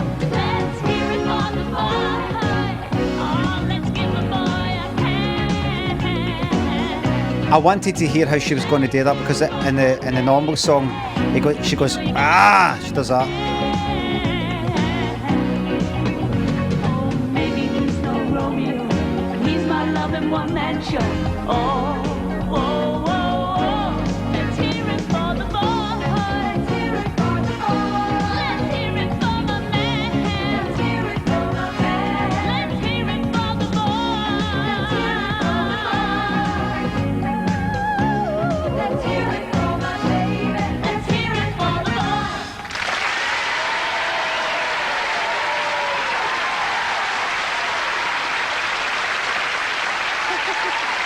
Oh. Yeah. And there's our Peter sitting in the audience, Dicko to his friends. Have you had your haircut, Dicko? Yes. Yes, it suits you. I didn't recognise you. Indians got me. Oh, I think we better take a break there. But don't go away because we'll see you in a couple of minutes. See you then. Great stuff. 1988, 7th of February. Great stuff. Dicko, I don't know the Dicko bit. I don't think she's saying ditto. We didn't really say that here. Only started hearing the word ditto getting mentioned here after Ghost, the film Ghost. Hello and welcome back to Surprise, Surprise. Now, last week I phoned a young man called Vin Murray. Now, Vin is a dancer and he wanted to do a Michael Jackson routine on the show. Well, here he is. So come on, Vin. Come and say hello to us.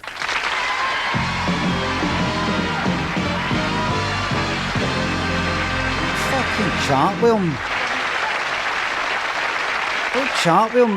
Oh, what is it you do? Right, so how did you get into Michael Jackson? Because he's fucking international pop star. What is he like about him? Pop star. Singing, dancing. Right, you want to do your dancing? Let's go on, mate. Well, Vin, you were absolutely shocked and stunned when I phoned you last week. Yeah, I was. You really were. And Debbie, your Sister, put me up to it, really. Is she here tonight? Yeah, she's somewhere. Oh, Deb's is somewhere out there. I know she is. What? Michael Jackson. When did you get into Michael Jackson? I love it. What the fuck are you on about, Cilla? I knew she was going to ask that. Like she asked it last time. Michael Jackson. So how you would think you were talking about? So how did you get into fucking John Denver or something, or like Creedence Clearwater Revival or... I don't know.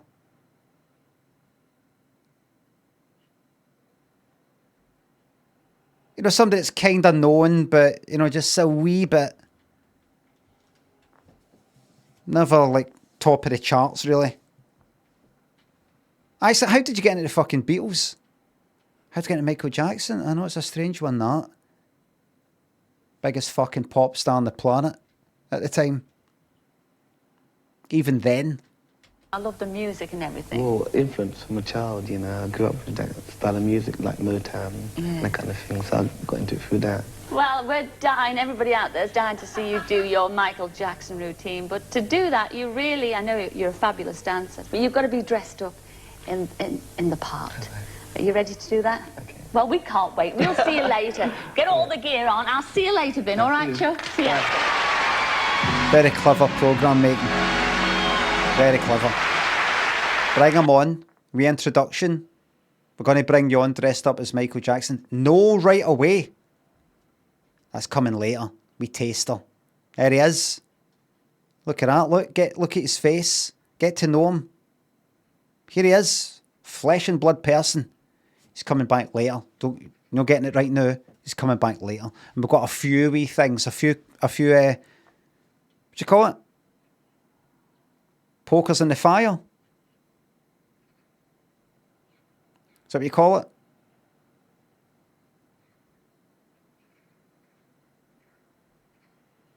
Very clever. Because look, the flight irons in the fire.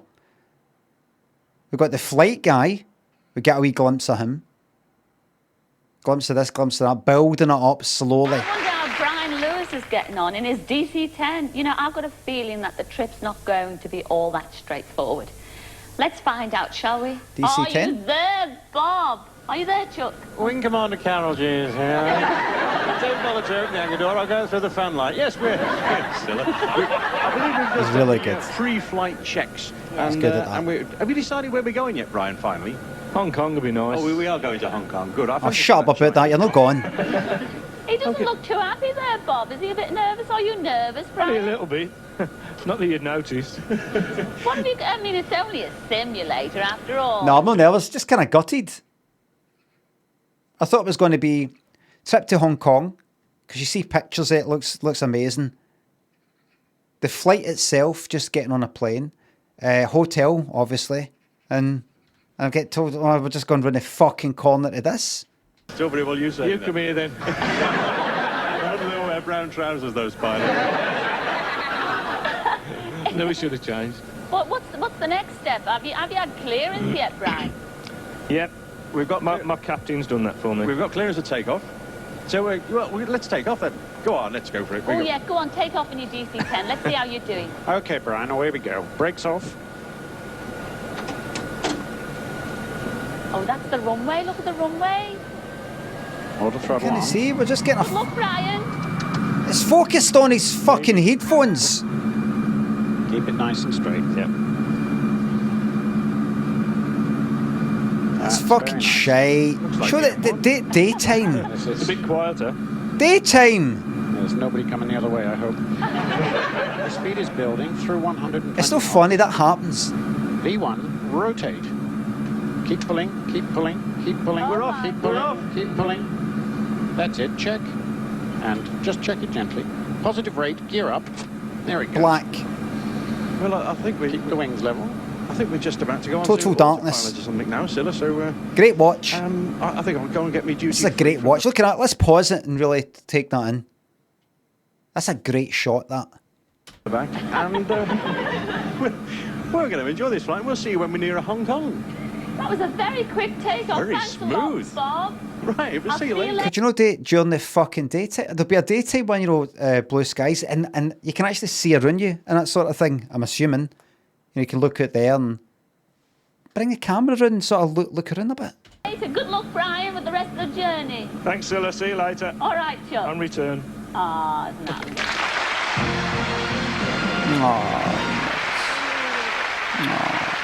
I felt that, didn't you, ladies and gentlemen? No. I did get a little, oh, you can't speak. I get very nervous in planes. I hate the taking off, don't It's not that we can't speak. We can speak.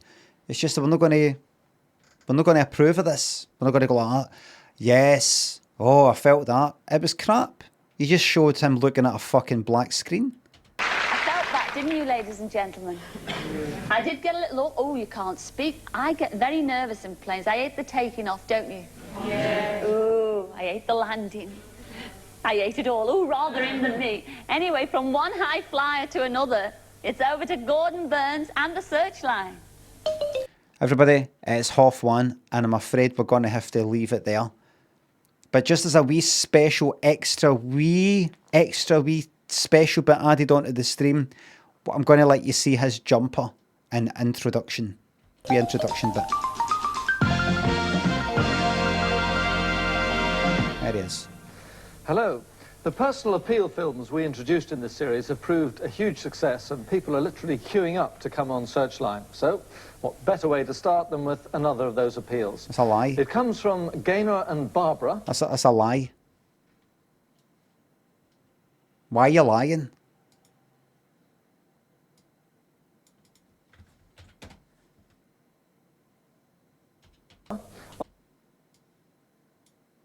Why are you lying? It hasn't been a huge success.